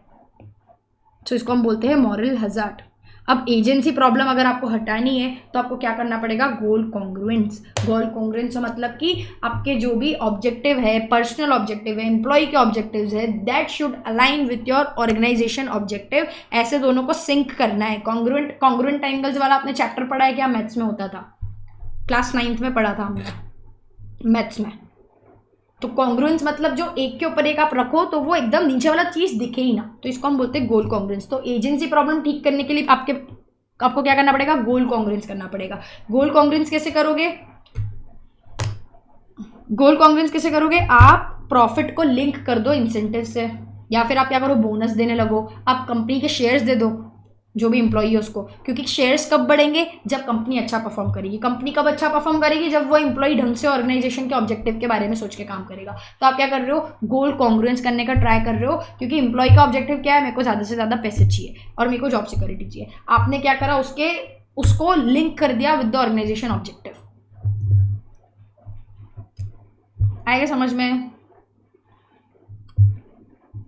Then comes your another topic which is aspects of goal congruence। इसी को हम बोलते हैं areas that have the ability to create goal congruence। अब goal congruence कैसे कर सकते हो, so goal congruence करने के लिए देखो 5 चीज़ें। First of all communication and understanding। you need to communicate the goal। Individual के गोल भी at the same time organisation के गोल भी आपको कम्युनिकेट करने पड़ेंगे, बड़े अच्छे से कम्युनिकेट करने पड़ेंगे। आपको क्या करना पड़ेगा, आप फॉर्मल चैनल भी यूज़ कर सकते हो कि मीटिंग वगैरह रख दी, या फिर आप इनफॉर्मल चैनल्स रख सकते हो कि यार बस डेस्क पे जाके बोल दिया पर्सन को, या फिर चलो 1-on-1 बोल दिया। तो you can follow informal as well as formal channels, but you need to make sure कि you are communicating it in a way कि it is understandable to the person जिसके लिए वो ऑब्जेक्टिव है। Then creates direction. एम्प्लॉय तब perform अच्छा करते हैं जब उनको पता है कि मुझे क्या करना है, कैसे करना है, मुझे क्लियर अंडरस्टैंडिंग है कि नहीं। तो आपको ये भी मेक श्योर करना है कि आपने जो भी ऑब्जेक्टिव दिया है उस एम्प्लॉय को, that should give him clear direction कि उसको कैसे करना है, क्या करना है, so that he can help in achieving the organisation objective. Then comes motivation. आपका गोल कॉन्ग्रुएंस कब होगा, जब आप मोटिवेशन लेकर आओगे। आपने एम्प्लॉय को सिर्फ बोल दिया कि यार ऐसे ऐसे काम कर, क्योंकि ऐसे काम करोगे तो ये ऑर्गेनाइजेशन के ऑब्जेक्टिव को अचीव करने में हेल्प करेगा, लेकिन उसको वो काम करने के लिए थोड़ा सा मोटिवेशन तो होना चाहिए कि नहीं। मोटिवेशन कब मिलेगा, जब अगर वो अच्छा काम कर रहा है तो आप उसको अप्रिशिएट कर रहे हो, रिवॉर्ड्स दे रहे हो। जब वो या उसको कर रहे हो, किसी और को कर रहे हो, तो उसको देख के उसको फील हो रहा है कि यार अगर मैं अच्छा काम करूंगा तो मुझे भी ऐसे अप्रिसिएशन दिया जाएगा, सर्टिफिकेट्स दिए जाएंगे। ठीक है, तो ये सब चीज़ें हेल्प करेगी in achieving the objectives more effectively. Then आप इंसेंटिव्स दे दो, इंसेंटिव्स दे दो उनको, क्योंकि आप जितने ज़्यादा इंसेंटिव्स दोगे ना वो उतना एफिशिएंटली वर्क करेंगे, जितने ज़्यादा एफिशिएंट। लेकिन इंसेंटिव्स दो डजंट मीन कि आप बस इंसेंटिव्स देते जाओ। You need to have a connection between goals and incentives. आप सिर्फ इंसेंटिव्स नहीं दे सकते, आपको इंसेंटिव्स को कनेक्ट भी करना पड़ेगा विद द गोल्स। अगर आपने बोला है कि यार हमको अच्छी क्वालिटी चाहिए, तो आप क्वालिटी के हिसाब से बताओ, आपके इंसेंटिव्स लिंक कर दो आप किससे, कि कितना हमको कितने रिटर्न्स आए, जितने कम रिटर्न्स आए हम तुमको उतना ज़्यादा इंसेंटिव देंगे। अगर आपने बोला कि यार नहीं हमारा गोल क्या है कि क्वालिटी अच्छी चाहिए, लेकिन हम तुम्हारे इंसेंटिव का ऐसे लिंक कर रहे हैं कि तुमने प्रोडक्शन कितना किया, कुछ कनेक्शन है क्या, तुमने कितने प्रोडक्ट्स प्रोड्यूस करे, कुछ कनेक्शन नहीं है, एकदम अपोजिट चीज़ है। इसलिए हम क्या करेंगे, कभी भी जो इंसेंटिव है उसको लिंक करेंगे विद द गोल। अगर हमारा गोल है कि क्वालिटी अच्छी चाहिए, तो हमारा इंसेंटिव किससे कनेक्ट होना चाहिए, किससे लिंक होना चाहिए, कि यार कितने कम कस्टमर के कंप्लेंट्स आए, कितने कम कस्टमर से प्रोडक्ट रिटर्न आए। तो इन सब चीज़ों को हम लिंक कर देंगे। तो ये 5 चीज़ें समझ आई क्या, communication and understanding, creating direction, motivation, then incentives and then connection. With this your chapter number 3 is also over. अब कल आपको क्या करना है, एक बार देखो ये बहुत बड़ा चैप्टर है, आई अंडरस्टैंड, आपको लगे तो आप आधा आज रिविजन वापस कर लो, आधा कल रिविजन करना, बट एक और बार रिविजन प्लीज इस चैप्टर का कर लेना, एंड देन इसकी इतनी सारी आंसर राइटिंग प्रैक्टिस कर लेना, इतनी सारी, बिकॉज इसमें से 14 मार्क्स का आता ही है, एंड MCQs में भी इसमें से तगड़े क्वेश्चन आते हैं, अच्छे मतलब 6 मार्क्स के आ ही जाते हैं। तो आपको मेक श्योर करना है कि ये चैप्टर आप स्किप नहीं कर रहे हो, भले बड़ा चैप्टर है लेकिन बहुत इजी टॉपिक से। प्लीज़ प्लीज़ प्लीज़ एक बार आपके एंड पे भी रिवीजन कर लेना, and then answer writing practice कर लेना। Thank you so much.